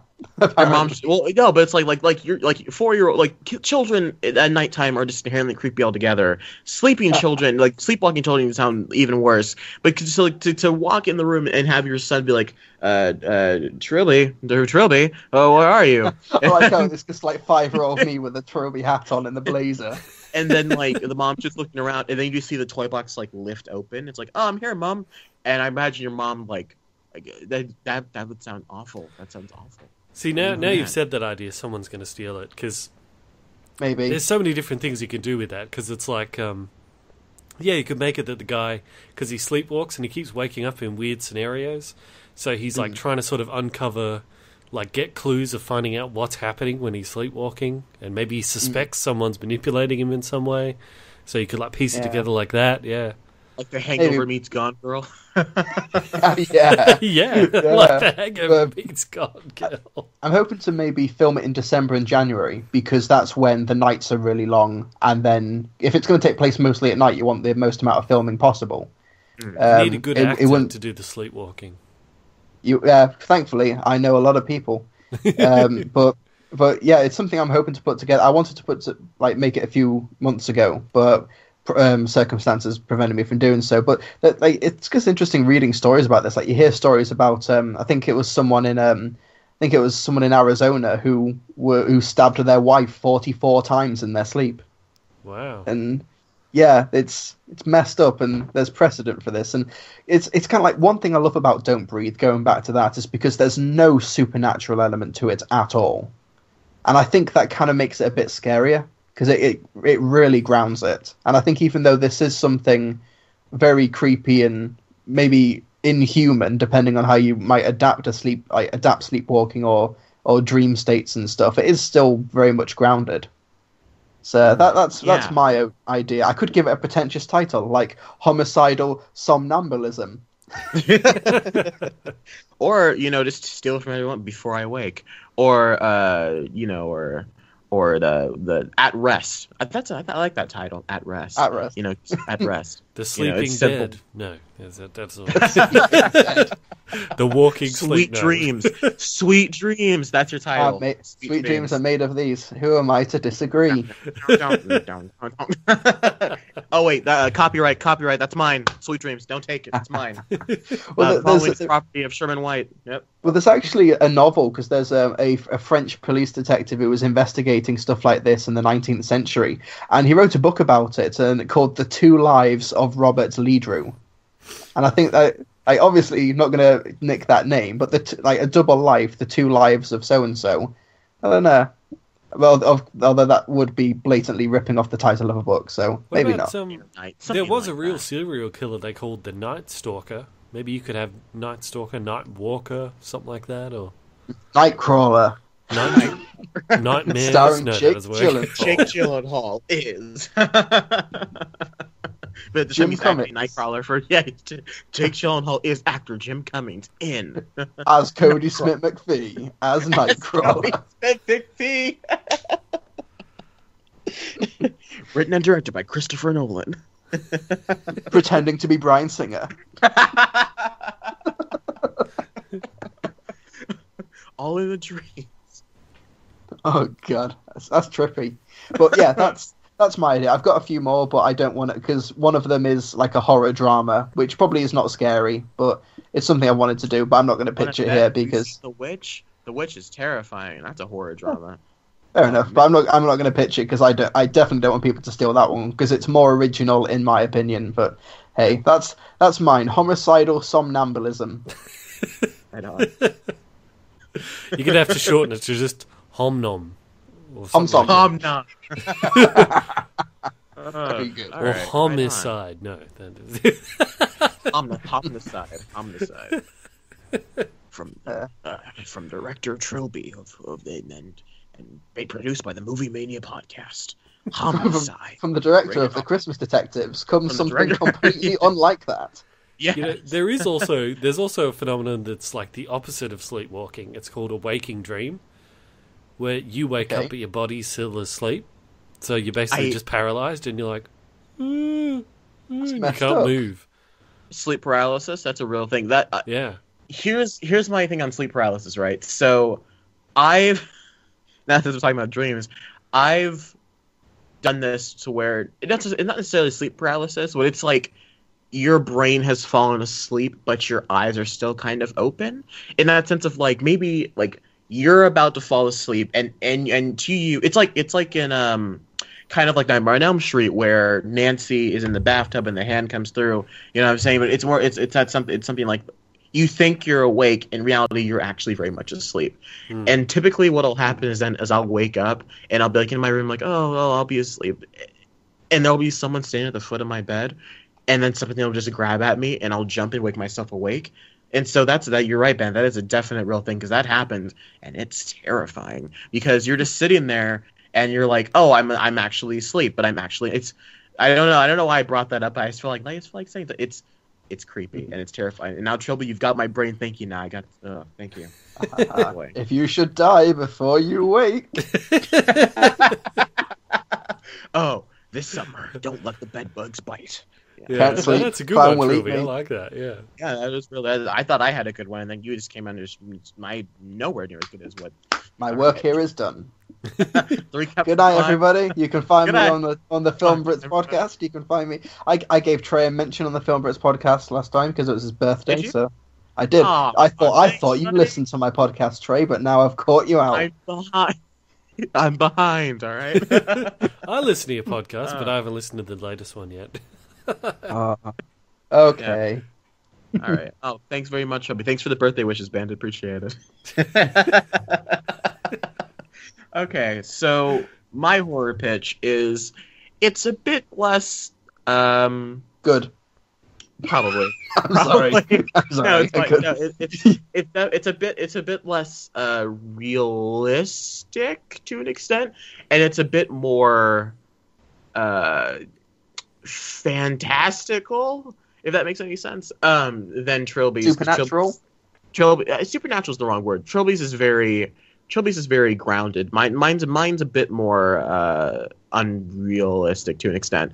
So I was told this story that I've gone on now to learn that it was an old folk tale that people used to tell in the backwoods of countries, or the backwoods country in the United States. And I was told this story maybe at the age of like 5? Yeah, no, 6. It was first grade. I remember I was 6 years old.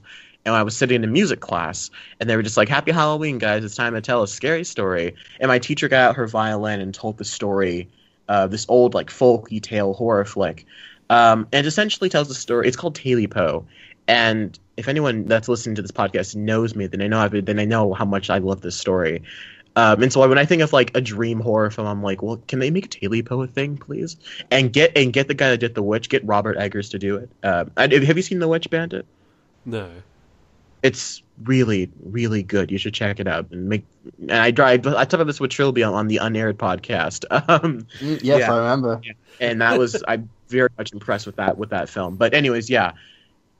It's a story of this man who lives out in the woods with his 3 dogs, and he's a curmudgeon. You know, he doesn't like people. He's by himself. And one day. Yeah, absolutely. Yeah, and one day he's out there. He's a subsistence guy. He goes and hunts and gets all his own food and whatnot. And then one day he's out in the woods, and he doesn't have a good catch. He doesn't get any food for the evening. He's going to go home hungry. And he's in his house when he notices a creature in the corner of his room, and he's like, oh, hunting time. So he reaches out, grabs his gun, but the gun doesn't have any bullets. So he grabs his axe and reaches at the creature and chops off the creature's tail. The creature scurries out of the house and gets away, but the tail's left behind. So, the guy who we're going to call Smitty from now on. So Smitty's like, oh, hey, tail. And so he kicks the tail, makes a nice soup from the tail, feeds him and the dogs, and they have a good night. And then later on in that night, when Smitty is sleeping, he hears, that's actually appropriate. He hears some scratches outside his house. He hears some scratches. And then he hears, who's got my Taily Poe? And keep in mind, I'm like 5 years old. You giggle, right? But like, I'm 5 years old, and I think I remember the first time I ever swore out loud to a teacher. I think I said, I was like, oh shit. I said that to my teacher. I was like 5, and I got in trouble. But anyways, and so it's like, Who's got my taily-po? And essentially the story is this guy... Don't try to get me pot of gold.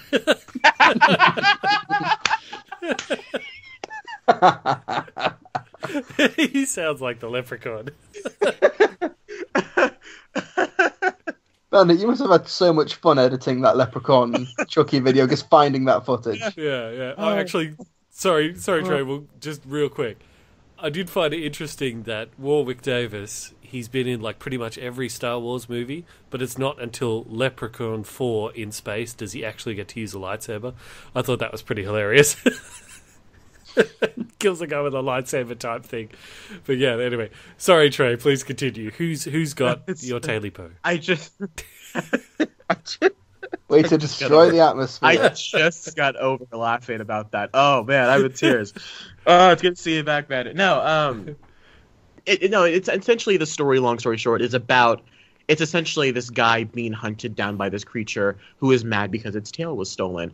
And, the dogs end up getting killed, and eventually, the thing's at the foot of the man's bed, and the man dies. And then the creature gets his taily-po back, if you will. And, and so I think, and I like that idea of that story because it's a classic folk tale. It's kind of a creature feature, if you will. And it's really, what do they call those, bottle films? When it's just like 4 characters in a room, essentially. Yeah. And so I really like that idea, and especially after seeing The Witch. When I saw The Witch, I said to myself, oh, so we can do taily-po now. This is an option. And so I've always had that idea of, can they make taily-po a movie, ever since I was like 5. And then I think they told me the story when I was 11, and I was still petrified by that idea. And I just love the idea of telling this really creepy, isolated story about this man being like psychologically messed with by this creature until the creature like stalks him into his room and kills him. So yeah, that's my horror idea. A lot less complex than Trilbee, so there's not much where you can go with that. But I loved that idea. I think we need to give taily-po back to Marvel. I think they'll do it right. Hashtag give taily-po back to Marvel. All right on. I didn't even know how I thought of that. I guess, but yeah, I like the idea. There's one random story to like kind of link with that one is that I had a friend who had a relative who passed away, and then a few weeks later they saw like a dent at the end of their bed when they woke up in the middle of the night, and they're certain that they saw somebody sitting at the end of the bed, and there's that indent at the end of the bed where they were sat. No. So you can imagine you can imagine something like that as well when whatever this creature is comes in the middle of the night to get its tail back or to take revenge. Yeah. Like maybe he'll hear something and he'll get up and like look out around the house and he'll see there's like a dent at the end of his bed. Something like that. That is horrifying and children. That's a scary story. It was comforting. This is like just sort of a campfire episode. It's like, well, I got a really scary story. Well, like that's what I pitched us to the listeners. Like, this is pretty much our campfire episode, guys. We're just gonna go around telling scary stories. Well, isn't there like in America now? Isn't there a lot of creepy clown sightings going on? Yeah. Oh, they've come to England. Okay, so no joke, guys. So speaking of the creepy clouds, right? So no joke, I'm walking out, and since this just became a campfire episode, I'm walking out to my mom's car to get some stuff, and when you first unlock a car or whatever, the lights pop on, and where I'm at in my apartment complex, there's a gate, and there's just a lot of woods area, and I cut my mom's car lights on, and I see something in the brush. I see something in the bushes, and I'm like, "What the hell?" And it's a clown wig. Oh, it's God. it's like a rainbow colored wig, and I've never been more terrified and yet excited in my life. Because if you guys don't know, for the listeners, you guys know about all the people dressing up as creepy clowns. Nothing truly intense has actually happened. It's just people being douches. But like at Penn State, which I think is a college in Pennsylvania here in America, someone said that they spotted a clown. And like 2,000 students just started like in this giant mob just started like chasing to where the clown probably was, and there actually wasn't even a clown. And so I'm just thinking, I'm like, Instead of like a witch hunt, it's a clown hunt. It's exactly. It's like I wish a clown. Like I'm sitting here at school, and people are freaking out. I'm like, I wish a clown would come to the school because he'd be killed because there's no way that we would let a clown.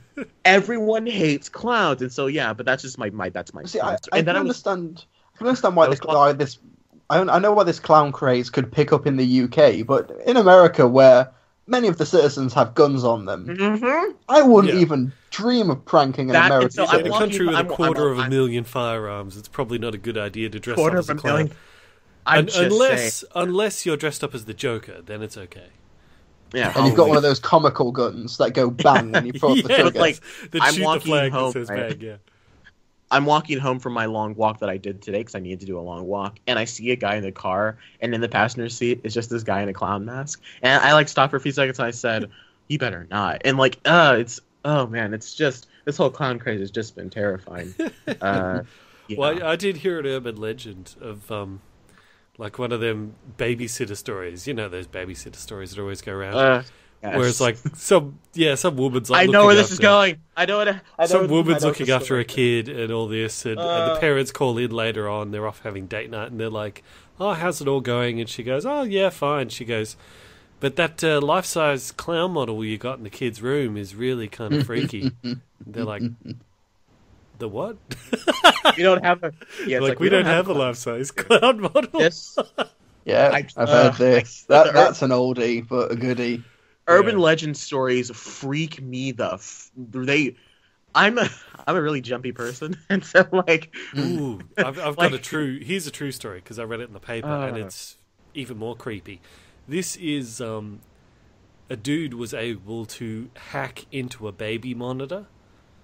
Like some creepy guy was able to hack into a baby monitor so he could talk to the baby during the night. And he'd be whispering to the little kid. All right, calm down. They eventually caught the guy, but yeah, like the parents hearing this voice coming from the room, and it's like, what the hell is that? You know? They may have got that. They may have got Insidious, man, because that happens in that movie Insidious, where like you hear like something talking on the baby monitor. See, now I'm all freaked out. And while we're telling campfire stories, and then when the man looked into the refrigerator, there was no mayonnaise. I thought you were going to say there was a severed head of someone. Now you've got to pass it on. Drink the soda, and it was diet. You've got to pass it on to 10 people, otherwise something really, really bad will happen. Oh yeah, I love those where it's like a girl will visit you at midnight. If you don't, I'm like, well, I'll be asleep, so I'm not happy. It's like the story of the burglar who breaks into someone's house and doesn't take anything, and the family's like, "Oh, that's weird. It didn't take anything. Oh well." They just go about their daily lives, and then like a week later, they get a bunch of photos of like the burglar with all their toothbrushes up his ass, and they're all like, I wouldn't wish that on my worst enemies. Now that's scary. That's that's like a people always make talk videos about like what's the difference between something that's horrifying, something that's terrifying, and like I think one of my favorite descriptions of terror, it's like terror is finding out that someone's gone into your house and replaced everything with an exact replica. Something like that. Like that's creepy. But urban legends, we can go on forever talking about the whole woman being followed by the car and like there's a killer in the back seat. The whole urban legends are great, but I think this has taught me one thing. As much as I love horror movies, I am a wuss. I just realized how much of a wuss I am in terms of like being easily creeped out by things. Because like the way I record the podcast is that I have my open closet, like because that's where all my clothes are, so it kind of helps block out some of the sound. And then I just have my open room behind me, and so I'm just like faced back against my back to the wall, my back against the wall, and like my back is to the rest of the room, so I'm like constantly, turning my head, looking over my shoulder, and then I'm like, but what about my closet? So now I'm creeped out by my closet. So yeah. We know what used to scare me as a kid was the intro music for Doctor Who. Really? That was scary. Yeah, that was scary. There was random story, random scary story. That's what we're doing right now. Yeah, from the other week. Is that like it's like maybe 2 or 3 o'clock in the morning, and then my girlfriend wakes me up, presumably after we've had an intense conversation in my sleep. I don't know. But yeah, she wakes me up, and then she's like, "Well, is there somebody outside the window?" And because we don't have a curtain, we've got blinds. I don't like ones that you can. I don't know how to describe them. You pull a cord, and then they can either go sideways, and you get like a half obstructed view of the window, or you can pull the cord, and then they flatten and they obstruct the window. But there's a street lamp outside of our house, and there was a silhouette of someone at the window.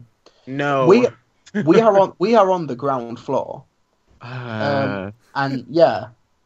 I'm just the type of guy who was like, we're at a window, window's closed. Let's just whatever. Wait, if he's gonna break in or wake me up. So she's petrified. She's horrified, and you're just there like, just don't look at it. She woke me up at 3 o'clock in the morning. I need my sleep. I need my sleep. I don't care who's outside. I'm making a horror movie tomorrow. All right, this is inspiration. Tell him to come inside. Let's get some point. Yeah, invite him in for a cup of tea. A cup of tea. Cup of tea. Oh, yeah. Pass maybe some hash browns. I don't know. Tea crumpets. My sister had a guy break into the house in the middle of the night. But it was all right though, because it turned out he was just a drunk guy, and he thought it was his house, and he was wondering why the key wasn't working on the front door. So he was like, I'll just go through the window. And he just thought it was his house, you know. He pulled a Robert Downey Jr. He just woke up at someone else's house, like, this isn't my house. But she wakes up, and there's someone jimmying the window open, and she's like, and she's like shaking her boyfriend. She's like, wake up, and he's just like, and like he opens the window. And he like sort of like sticks like one leg in and sort of shoves his head through, and like they keep like a baseball bat next to the bed. Yes, so sir. She reaches for the baseball bat. It's gone. The kids have moved it, right?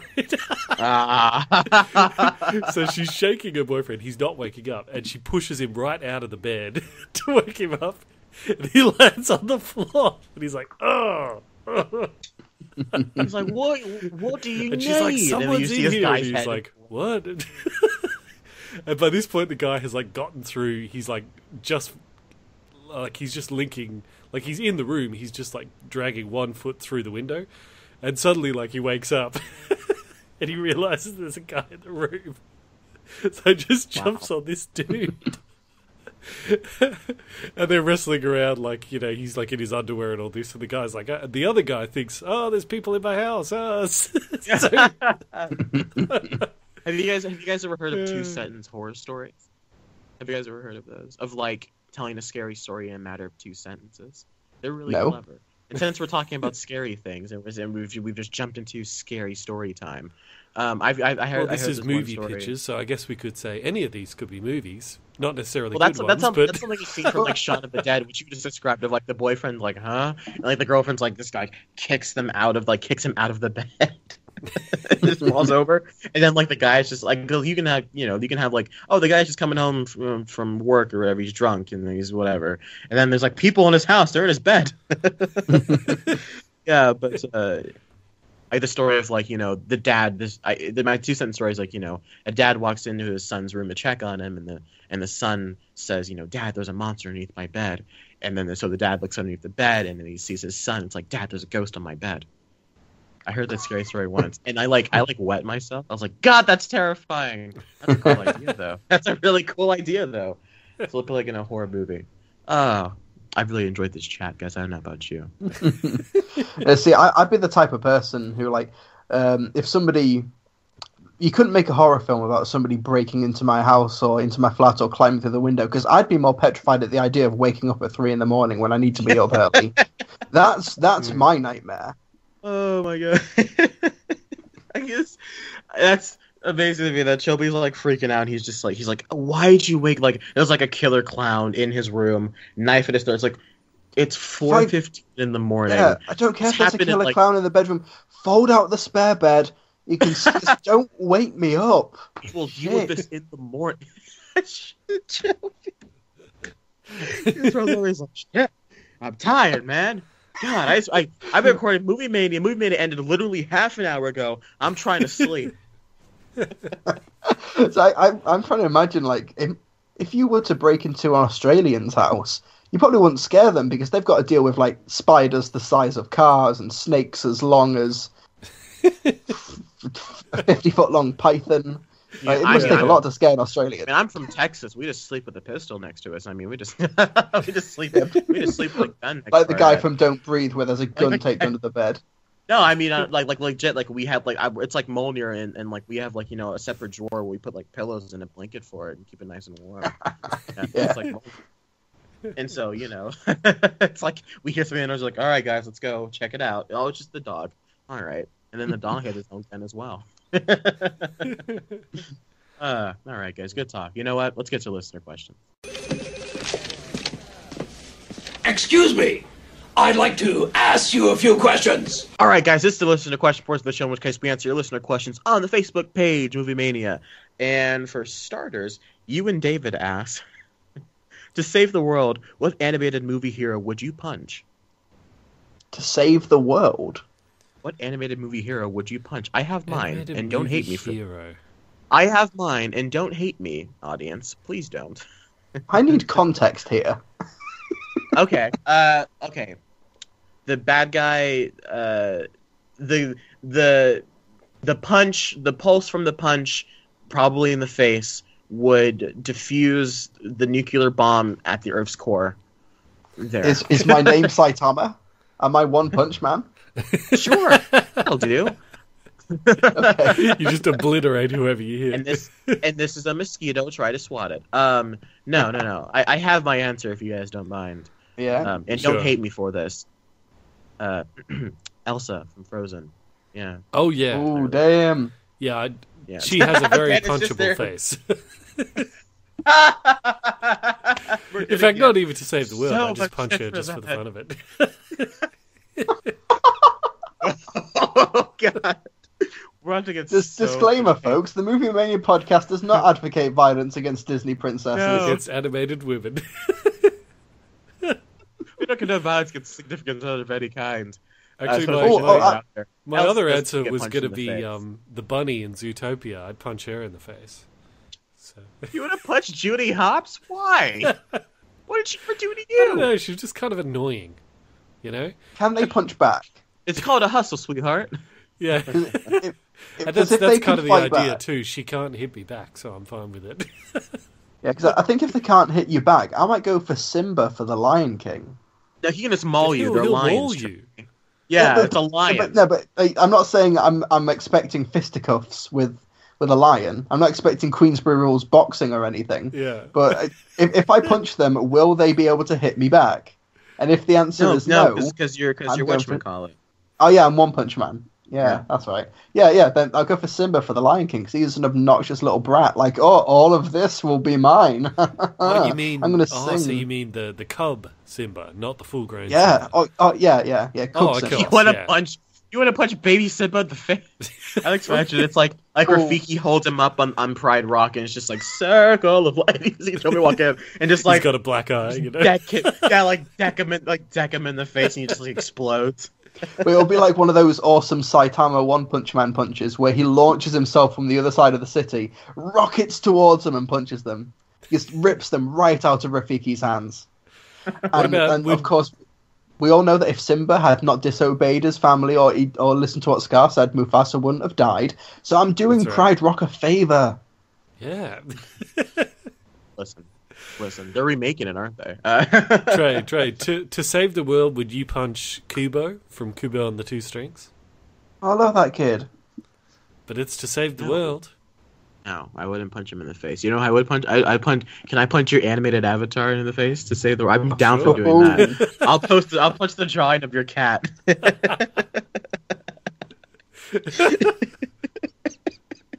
I think we've learned a lot about each other during this question. Thank you so much, whoever asked that. Thank you so much, whoever asked that, for I think all of this. His picture, his profile picture is Harambe, so I'm sure he had the greatest of intentions. Oh my. Okay, so Harambe shot first. What are you talking about? You don't know who Harambe is? Yeah, I know who Harambe is. But... Yeah, well, the person that asked the question, his profile picture is Harambe. Oh, so, right, yeah. Right on. There's a lot of Pepe the Frogs out there too. I like Pepe. Good. Well, Pepe's different from Harambe, but I don't want to get into the whole PC culture of Harambe. Yeah, I just think it's a little odd. little odd. They were forced to like shoot an animal they deeply cared about, and the internet made a joke about it. But whatever. Anyways, it's like being forced to shoot your dog, and suddenly the whole world's like, oh, it's so funny. You had to shoot your dog.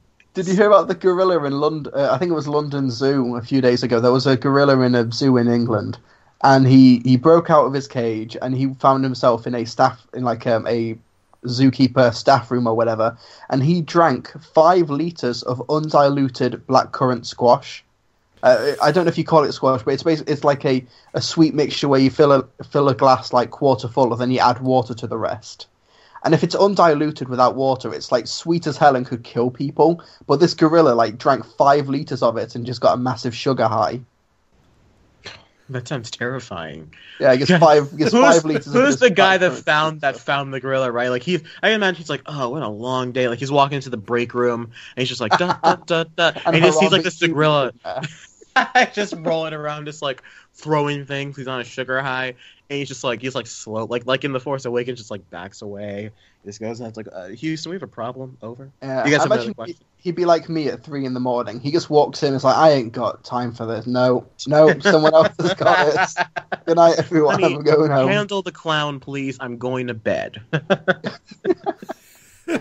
I got a question here from Lee Moranti, who says, not horror related at all, and probably sacrilege, but if you had to recast the original Star Wars trilogy for a remake with contemporary actors, who would you choose? I was thinking, if we were to recast it, I reckon we could do it just from Marvel actors. For like Luke, really? I'd pick Tom Hiddleston. Presumably a younger version. What? Okay. How about Sebastian Stan? No! Who? What are you guys doing? Winter Soldier. Winter Soldier. No! Well, Han Solo has to be Chris Pratt. I mean, come on. No! Yeah, clearly. What?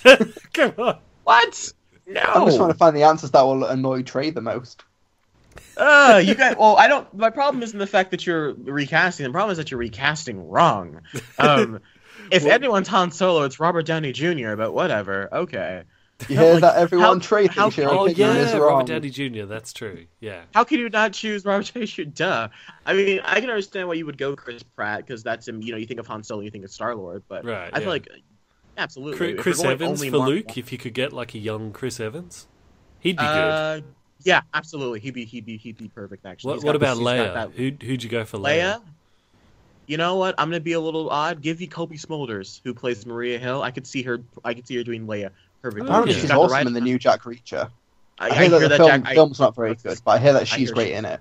I hear everyone in that movie itself is trash. But fair enough. Whatever. Yeah, that's just what I've heard. Trilbee. We don't really have to cast Vader, do we? Because he's a voice and Samuel he's a guy L. Jackson. in a suit. So Samuel Jackson. It has to be Samuel Jackson. Where are those Death Star plans? I just thought of a really... I have had it with these rebels on this Death Star. I just thought of a really weird choice for Obi-Wan Kenobi. Yeah. Maybe Tom Hanks in 10 years' time. Ooh, that's actually not that crazy. If we're going away from Marvel actors, then absolutely. Because you're not emulating Alec Guinness, but you're still going with a massively awesome prestige actor for the time. Yeah. I don't know. I think he'd be... I'd love to just see him at any Star Wars film. Oh, no, I don't know what he'd be. Can we get Robert Redford as Tarkin? I kind of want to see Robert Redford play... yeah. He'd be a good Tarkin. He'd be fantastic. Oh, wait, and I got it. Vader is Benedict Cumberbatch. We'll have him. Yes. It's just his voice. Just the voice. You guys... I'm... Smaug. Dude, yes. 110%. Absolutely. Wait, just so for the Smaug voice is Darth and the bit Vader. at the end Not where they Benedict take No, the but helmet he's off. got that menacing voice. He can... Oh my god, what does he say? Like something, and you're a traitor? Oh man, perfect. Sorry. Okay. What about the Emperor? Who'd you cast for the Emperor? Can we go with Gandalf for the Emperor? Oh, Tommy Lee Jones. No makeup. What? I'm terrible. I'm sorry. I like the guy. I like Tommy Lee Jones. You will join the Jack dark Nicholson side as the Emperor. Yeah, that'd be. You will join the dark side of the Force, or young Skywalker. You will perish. Wait a minute. This sounds like a joke, but then when you think about it, it might work. The Emperor, Nicolas Cage. That sounds beautiful. At first, you're like, no, but then you think about it, and you're like, and now, young Actually- Skywalker, you will die. He'll give 110%. Yeah, I'm if he gonna gets shock into that his face. A, B, C, D, if he gets into that level of craziness with all the makeup, he could actually be really good. Oh man, Couldn't- I'm gonna shock your face. Oh, That thought of Nicolas Cage. Power of the dark side. What about Elijah Wood as Luke Skywalker? have you 'Cause heard him and Nicolas Cage are in that of film. Darth Plagueis the Wise? Oh man, I'm so down for Nicolas Cage as Palpatine. He'd be great. He really would. Yeah. Oh man. So we got Nicolas Cage as the Emperor, Benedict Cumberbatch as Vader. Who did you say? Elijah Wood for? Elijah Wood for Luke Skywalker. I could see that. I could see I that. feel like he would go in a Frodo mode though, and I kind of don't want him to be in a Frodo mode. You know what I'm saying? I still feel think like a young Chris Evans would be better. Yeah, I feel like Chris Evans would be a lot better at it. I'm not trying and to. Chris Evans could pass as Benedict Cumberbatch's son. See, yeah, because it would have to be young Chris Evans, because Chris Evans now, like, he could just rip like Darth Vader's body apart with his bare hands. Have you seen that man's biceps? It's like the bit where Ant-Man is like, gee. It's like, you know when Darth Vader lifts the Emperor above his head and then throws him into the pit. I can imagine like an Empire. I can imagine Luke just picking up the Emperor and just ripping his limbs off if he was played by current Chris Evans. So we're talking Chris Evans from like Fantastic Four. And Chris so Evans. if we have to stick to the Marvel Cinematic Universe for Obi-Wan, I think it'd be could do a pretty good job. What's his face from the first Iron Man movie? The guy that helped Robert Downey Jr. in the cave. I feel like he kind of Jensen, whoever that actor is. I think he'd be a great Obi-Wan. I thought you meant the villain from the first Iron Man. Jeff Bridges. Jeff Bridges. He could be Obi-Wan. That's not bad. The guy's name is man. The guy who you're thinking of is Sean Tube. Oh, that's his name. Yeah, I don't know. I thought of like who's an Obi-Wan type in the Marvel Cinematic Universe, and I went all the way back to like minute 1. I thought of Jensen from Iron Man. What about Stanley Tucci from Captain America: The First Avenger? Oh yeah. Oh, Tucci's great in everything. No, he's even good in Transformers 4. He gets the best line of the movie. Science, math. What about? All right. Here we go. Lando. We have to recast Lando. Chadwick Boseman. Oh, Chadwick Boseman. Anthony No, Mackie. he'd be Samuel L. Jackson. He has to Anthony Mackie, Yeah. Falcon. That guy's smooth. Yeah, he's cool. Do you reckon he's cool enough though? I really do think Chadwick Boseman. Have you guys seen Get On Up, the Jackie Brown movie? I've seen that Jackie Robinson is who he plays in 42. Yeah, that's where I got it from. I was like, what am I getting at? Yeah, Jackie Brown. Get On Up. I feel like Chadwick Boseman could easily play Lando. I kind of wanted him to be Lando. Now I just want to see a gender-flipped Jackie Brown remake. Chadwick Boseman as Jackie Brown. But I think that wasn't be a good Lando. Yeah. Oh man, we just keep this going. Because if we have to recast the robot, can we just keep Anthony Daniels and well, not no longer Kenny Baker, but can we just keep Anthony Daniels as C-3PO? If not, then just get what's his face. Yeah, because I mean they kind of have Tom Hiddleston C-3PO. No, what about Paul Bettany as C-3PO? I was gonna say Paul Bettany could be a good C-3PO. Or Bill Hader. He's Alpha 5 in the new Power Rangers. No, Bryan Cranston as Obi-Wan Kenobi. Oh, yes. Yes. I know that's not Marvel, but I think it'd be good. No, that'd be good. That'd be real good. Absolutely. You know what? And then we can get Glenn Close as Mon Mothma if we're going to keep going through all the films here. There we go. Since we need a Mon Mothma, get Glenn we could be Ewok. Who's that going to be? Could be anyone, really. Tom Holland. Tom Holland. Chewie, Tom Holland. Shaquille O'Neal. There we go. Shaq as Chewbacca. Oh, I'll be Chewbacca. I got you. I got you. I'm just trying to think. Who could James Spader, who played Ultron, who could he play? We gotta find a role for James Spader. He might be a great Vader. Who would we say was Vader? Tom Hiddleston. Let's make Tom Hiddleston C-3PO. We can make James Spader. Vader was Cumberbatch. Oh, never mind. Nope, not better than Cumberbatch. You're right. He could be Grand Moff Tarkin, I guess. Oh yeah, he could. He's good on. He's good in live action as well. Have you guys seen that show, The Blacklist? That show. I've seen bits of it. He's so awesome in that show. He's great, and he's good in Age of Ultron as well. Yeah, even in that motion capture, I was told he looked very intimidating. Yeah. All right. Yeah. I have another. I think we have a good list here. Yeah, that's a real thing that I'm actually excited for. So Dean Jones on Facebook asked, "Hi, Dean. Why do you think that?" Hi, Dean. Why do you think there has been such a big divide between both fans and the critics on movies in 2016? For example, BVS, Suicide Squad, Ghostbusters. Yeah. Well, I don't think there really has been that much of a divide, has there?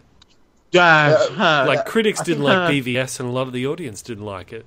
Yeah, I think the only examples are Batman v Superman and Suicide Squad, really. Yeah, those are just the...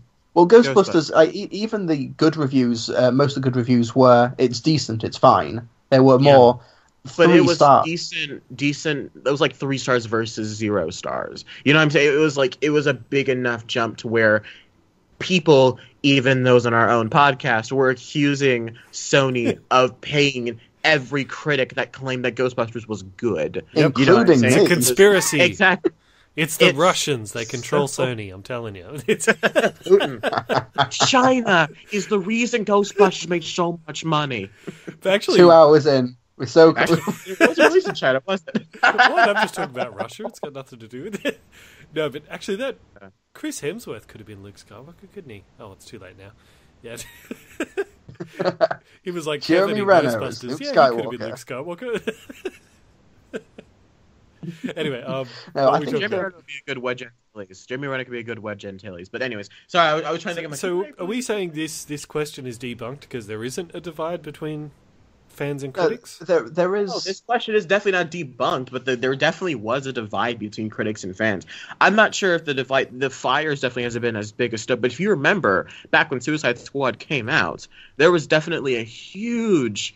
Maybe we can rephrase the question and say, why is DC have such a big divide between fans and critics, especially? But if that petition was a real thing, because I remember that petition was so stupid, because it was like, there's like a proven track record, there's such a divide between the following DC movies: Batman v Superman, Suicide Squad, and that was the end of the list.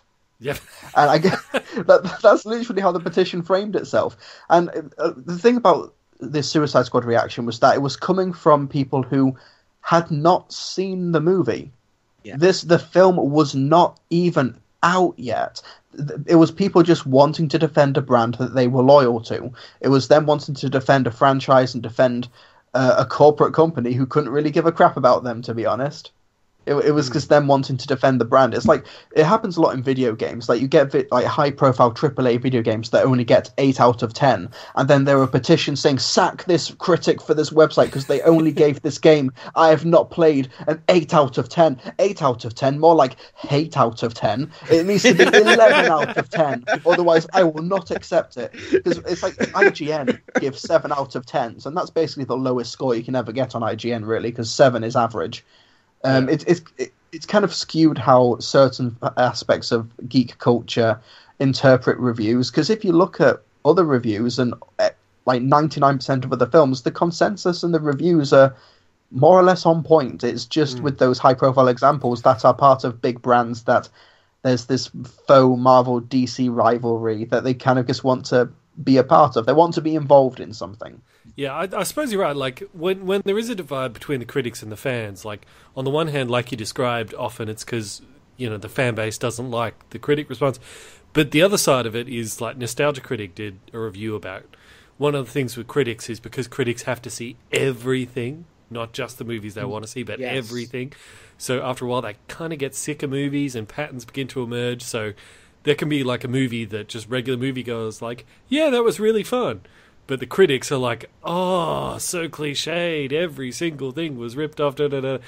So, like, sometimes you get a divide rather than coming from the fans, from the critics for that reason. Yes. Yeah, that's a big thing of where if you see enough films, and I don't want to try to but like would. Using my family as an example, because I like to use my family as an example for the everyman moviegoer. They'll see maybe 5 movies a year, if that. And every time I would go see a movie with them when I was younger, I would say, I mean, it was okay, but such doesn't. They're just like, man, you're being too critical. You just gotta look at it as a movie. And I said, that's exactly what I just did. And so there is always that divide of sometimes people just want to go to the movies to have a fun time at the movies, and for most people, a film that was all right. It was pretty good. That is a success. That is an acceptable. That is a fantastic time at the movies. You know what I'm saying? There are not often times to where people, the average moviegoer public, will go to the movie and say that it sucked. Unless it's a horror movie. I hear a lot of horror movies people don't like, but that's whatever. I know someone that really hated Don't Breathe. I'm like, how could you hate Don't Breathe? But anyways, yeah. I think where a lot of the divide comes from. Well, not to start the whole Ghostbusters feud again, but I understand why people didn't like it. Honest Trailers, Honest Trailers really tore into that whole. They did a great job. Yeah, Sorry, but they disabled the comment section. They did. God. Come on. Yeah, the internet brought it on itself. But yeah, the thing about Ghostbusters that there was like a big. You could say there was a big divide between audiences and critics, but a lot of the audiences who went against the critics had it out for the movie to begin with. Like it was like, because fair enough if you don't like the film, but I don't see anything that would warrant 0 stars in it. Like I think when we had a film, like we've got so many genuinely terrible, reprehensible films, and then Ghostbusters is at worst just a mediocre Paul Feig, Melissa McCarthy comedy. I just think that there's this whole extreme, like it's got to be 10 stars out of 10, or it's got to be 0 stars. There's not much in between for many people. Yeah. I don't know. It is kind of like a mob mentality. But let me say, I mean, since you brought this up, not me, so let me just say, yeah. Like the reason that turned into a big thing is because Sony decided to poke the hornet's nest. If Sony had not reacted to all the comment section, if they had not reacted and just let it go, I don't think it really would have been anywhere near as toxic as it eventually was. But because they decided to hit back and feed the trolls, Bandit, the one thing you're not supposed to do. I think because of your experiences, Bandit, you can say something like that, because I know, and using your own words, you did not feel as strongly about you were indifferent about the whole debacle, this whole ordeal, if you will, until Sony being, not Sony per se, but until Melissa McCarthy, some of the cast members, Paul Feig, had come out and said things against the internet community, and that's when you, like, James, they didn't specifically say James Rolfe, but people like James Rolfe, and so that kind of got you into the phrase. So to say that it didn't get intense for you per se, probably, but because I was one of the people that crapped all over this film, or not the film, but the trailer, especially when that first trailer came out, because even Kevin Smith crapped all over that first trailer because it wasn't a good trailer. So the hate for this film has been around for a long time, and it wasn't just because Sony started deleting comments and attacking, quote unquote, attacking the internet. Yeah. But also, and I agree with you to a point as well. Well, I agree with you to a point, saying that maybe if Sony or whoever involved hadn't poked the hornet's nest, but that also needs to acknowledge that there was a hornet's nest to begin with. Yeah. And I think Sony reacted in the wrong way, but they were reacting to something. And I think it's like they kicked an open hornet's nest. Like the nest was already cracked down the floor open. The hornet's was knocked down when they announced they were remaking Ghostbusters.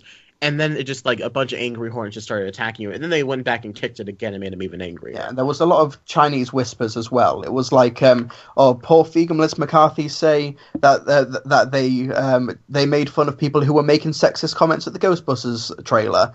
And then that became Chinese whispers too. Melissa McCarthy and Paul Feig hate people who don't like the trailer. Or now they hate everyone. They kick puppies. They eat babies. It kind of like became Chinese whispers like that. There are videos of Melissa McCarthy making some pretty rude comments, though, if I'm honest with you. But whatever. But you can't look. Blaming the internet for that, though, is a bit like blaming the weather for when it rains. The internet is a force of nature. It's just going to do what it does. You know, so it's fine. You can say, "Oh, it wasn't totally Sony's fault. It's the internet's fault." But to me, that's like blaming the weather. It doesn't mean anything.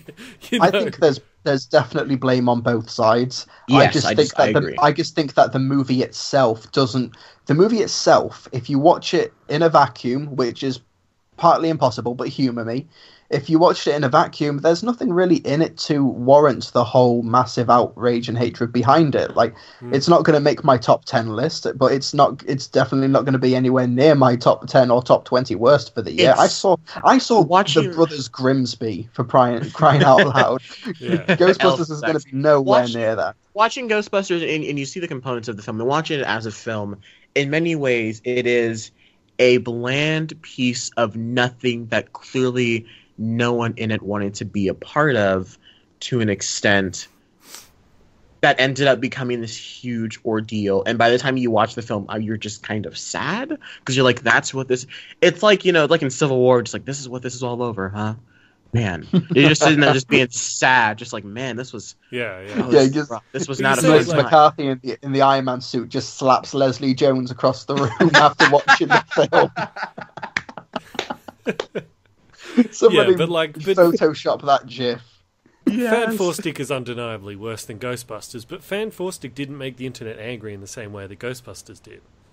Because Fantastic Four is no longer a completely loved property. It did for a moment when they race swapped Johnny Storm. Oh yeah, there was some fervor about that. That was people got over that pretty quick. But that's also that's another thing. I think that it was like Ghostbusters was kind of like a perfect storm in that way, because I mentioned this to you guys off air. I think it speaks to like a larger cultural shift that people are getting sick of the SJW kind of stuff, and like we're seeing that across the world, but we're also seeing like in Hollywood that's affecting it as well. So I think it was sort of a perfect storm of the internet doing what the internet does, Sony making some really bad decisions. To speak with your SJW thing, in the PC culture, it's kind of like a pendulum. Like in the 1970s, we always had movies about the government and dystopian futures, and in the 80s, we had the Red Scare and whatnot. And then slowly, as time has gone on, the rating system has changed, and people are always being triggered by these things and quote unquote triggered. But now the pendulum started to swing the other way, of where we are getting sick and tired of hearing everyone being offended by the slightest thing. I personally am very annoyed that every time someone says something, they have to say, now to clarify, I'm not a racist or a sexist. I said, no one thought... the word black is not racist. It's whatever. Sorry. But, I know. And they keep changing the definition of what's racist and what's politically acceptable and what isn't. So it's like, okay, just shut up. I think can we just talk, please? Yeah, we're in a Newton's cradle situation at the moment. Do you know Newton's cradle? Like those line of balls, and then you tap. Yeah, it's kind of like one side is the hyper PC SJW side, or whatever, for lack of a better term, and the other side is the alt-right racist and everything that's completely pushing against all of that. And then you've just got these poor people in the middle who are just like, I just want to watch Ghostbusters. I just want to have a fun time. I just want a good president. I just want to watch Luke Cage without all of this stuff. Right? Don't just want to watch Luke Cage and not have to worry about a black guy being walked around in a hoodie followed by cops. That's the majority of people just want to be left alone. They don't really care about what's happening. They just want to be left alone. Because as someone who actually does work in the media industry, none of this factors in. It's all just online. It's all online. It's all in people's heads, It's they're making a big deal as however they want to, which is why I think it's frustrating that you get this whole I'm outraged at the people who are outraged. It's so reactionary, and it's equally ridiculous. I was talking to since this podcast has been nothing but tangents. I was talking to this one girl, and she was like, "I don't like Star Wars," and I said, "Why?" It's like, because it doesn't have any strong female characters. And I said, "What about the lead?" She's like, "What?" I'm like, "What about Leia?" She's like, "Oh, you mean the only one good female character?" I'm like, "Well, don't complain that Star Wars doesn't have any good female characters, and then I give you the good female character. You're like, well, that's not enough. Go watch Twilight." Because Twilight and Star Wars are your only options. Yeah. And on that note, I'm still going to be interested to see how the Black Lady Rocketeer movie goes. Oh yeah. Because if Ghostbusters tanked, Birth of a Nation tanked, if that tanks as well, then I think my theory is pretty sound that people are just sick of that. Is Birth of a Nation an SJW movie though? That's the thing. There was Jim Sterling, who talks about video game stuff online. He did a really good episode because there's a game called Virginia out, and it's a game about it's a murder mystery. You play a police detective, and it's like a first-person narrative game. And people were calling it SJW propaganda because you're a black woman. And that was the only thing that qualified it to become SJW propaganda. Yeah. So it's like, technically you could call Star Wars The Force Awakens SJW propaganda because there's a female lead and there's a black lead. Yeah. They have and they will. Mr. Plinkett had a whole section of the Diversity Awakens in it, yeah. So he addressed it, yeah, but I don't think it impacts it negatively. Like there's even talk in Jessica Jones Series 2, they're going to be bringing on board all female directors for all 13 episodes. Yeah, well, that makes sense because it's Jessica Jones. Yeah. So like nobody has a problem with, like Wonder Woman if it makes sense. I think people just get annoyed if they feel like, they're like jumping up and down, waving their arms, going, "We're diverse, we're diverse." There was a bit of that. I hope that means, but that's my thing, right? Since we're talking about Jessica Jones, it's like when they announced that they were going to be only looking at female directors to direct Captain Marvel. I said, but what if there's like a really awesome male Captain Marvel fan who knows how to make this movie, and you don't give him a chance because he has a penis? You know what I'm saying? It's like it's a matter of like we don't. And I'm being crass, but that's just I had to make a point. It's not a matter. Equality does not mean only one option. It means both. But that's just my stuff like that. If you're like, oh, we're only getting female directors to direct Jessica Jones season 2, I'm like, that's not the way to do that. But okay. Yeah, but there's also the fact that not to get into this massive debate, but there's also the fact that if that guy who has an awesome Ms. Marvel story isn't able to direct Ms. Marvel, it also means that there are maybe 100 other projects that they could go to. Whereas it's significantly more difficult for a female director because I will view that. It's a 50-50 split in the film industry in terms of film graduates, but it's only like a 9% for female directors in the industry. The figures are skewed, and I think that's and I get that. It just kind of bothers me ethically, I guess, to say absolutely, that. Yeah. I completely get. I'm just the sort of maybe the ends justify the means type guy in that respect. Fair enough. Yeah. But there's absolutely an argument to be made for it as well. Oh boy, people are gonna hate this conversation. Exactly. Quit talking politics quit talking politics. No, we're talking about diversity in movies. It's relevant to the issues. But massive gear shift. Trolls is 86% on Rotten Tomatoes. Oh. How many reviews? 29. What the hell? Oh, pardon my French. Sorry. I know. That doesn't make any sense. It doesn't. Wow. And Doctor Strange is at 100%. This is like when I found out Ouija had 80%. I'm like, what? I gotta go see this movie. Yeah. All right. And on that note, guys, this has been an episode of the Movie Mania podcast. Yeah. Good show talking the movie. We'll bank some of these questions because there's still quite a few. Yes. Good show talking our talking movie news and going over the campfire stories. Bandit, where can people find you? People can. Thank you to our weekly artist. Sorry, I forgot. Michael Flavell. Thank you very much for your. I wonder if this was a hand-drawn picture. It looks like it might have been. Well, thank you very much. That can only be captured on a canvas with beautiful brushes and watercolors and. I see. I just love that look in my eye. It just makes me smile. And how I've got the look. It's in like my you're face watching a Star like Wars trailer over there. That's why. Yes, this is me. Like when I was watching Ouija and then the Rogue One trailer came out, I was like, yes, it's time. My face looks like don't look to your right. Trey's looking right at you. Don't look. Because if you turn around, that will really piss him off. This is yet another one where people went with that picture of your face that I used that you don't like. Massive neck beard. It's like I'm looking at Trilbee, I'm like, Trilbee, did you just fart? And then Trilbee's like, no, I didn't fart. And then Bandit's just like, no, it was me. I look like a drowned rat. Bandit looks high. I'll be honest with you. I'm seeing rainbows, man. Oh. With like his green tie, just like, oh man, the world's so beautiful. So thank you very much, Michael Flavell, for that. Yes. We appreciate it, mate. Thank you, Michael, for the design. Very much appreciated. We all appreciate the things you guys do. It makes me smile. And to answer your question, Trade, the people can find me on YouTube, Facebook, and Twitter as Bandit Incorporated. And they can find you. You got to do Trilbee first. Oh, right. Actually, okay. hang on.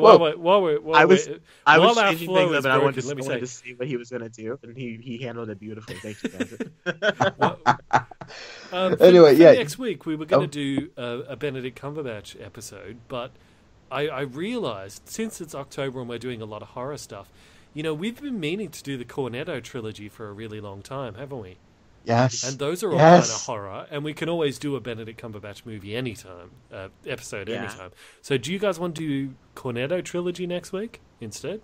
Yes. Yes. I do not need an excuse to rewatch those films. All right, awesome. I am down for Unlike last week when we said this episode will either be Benedict Cumberbatch and Harry Potter, and we didn't end up doing either, this time for sure. Cornetto trilogy, right on. We've planned out the next month. I'll post it on the Facebook for people to see. Right on. Yeah, I was sitting here like 3 o'clock like that. I forgot to do listener questions. That's why it's like, yeah.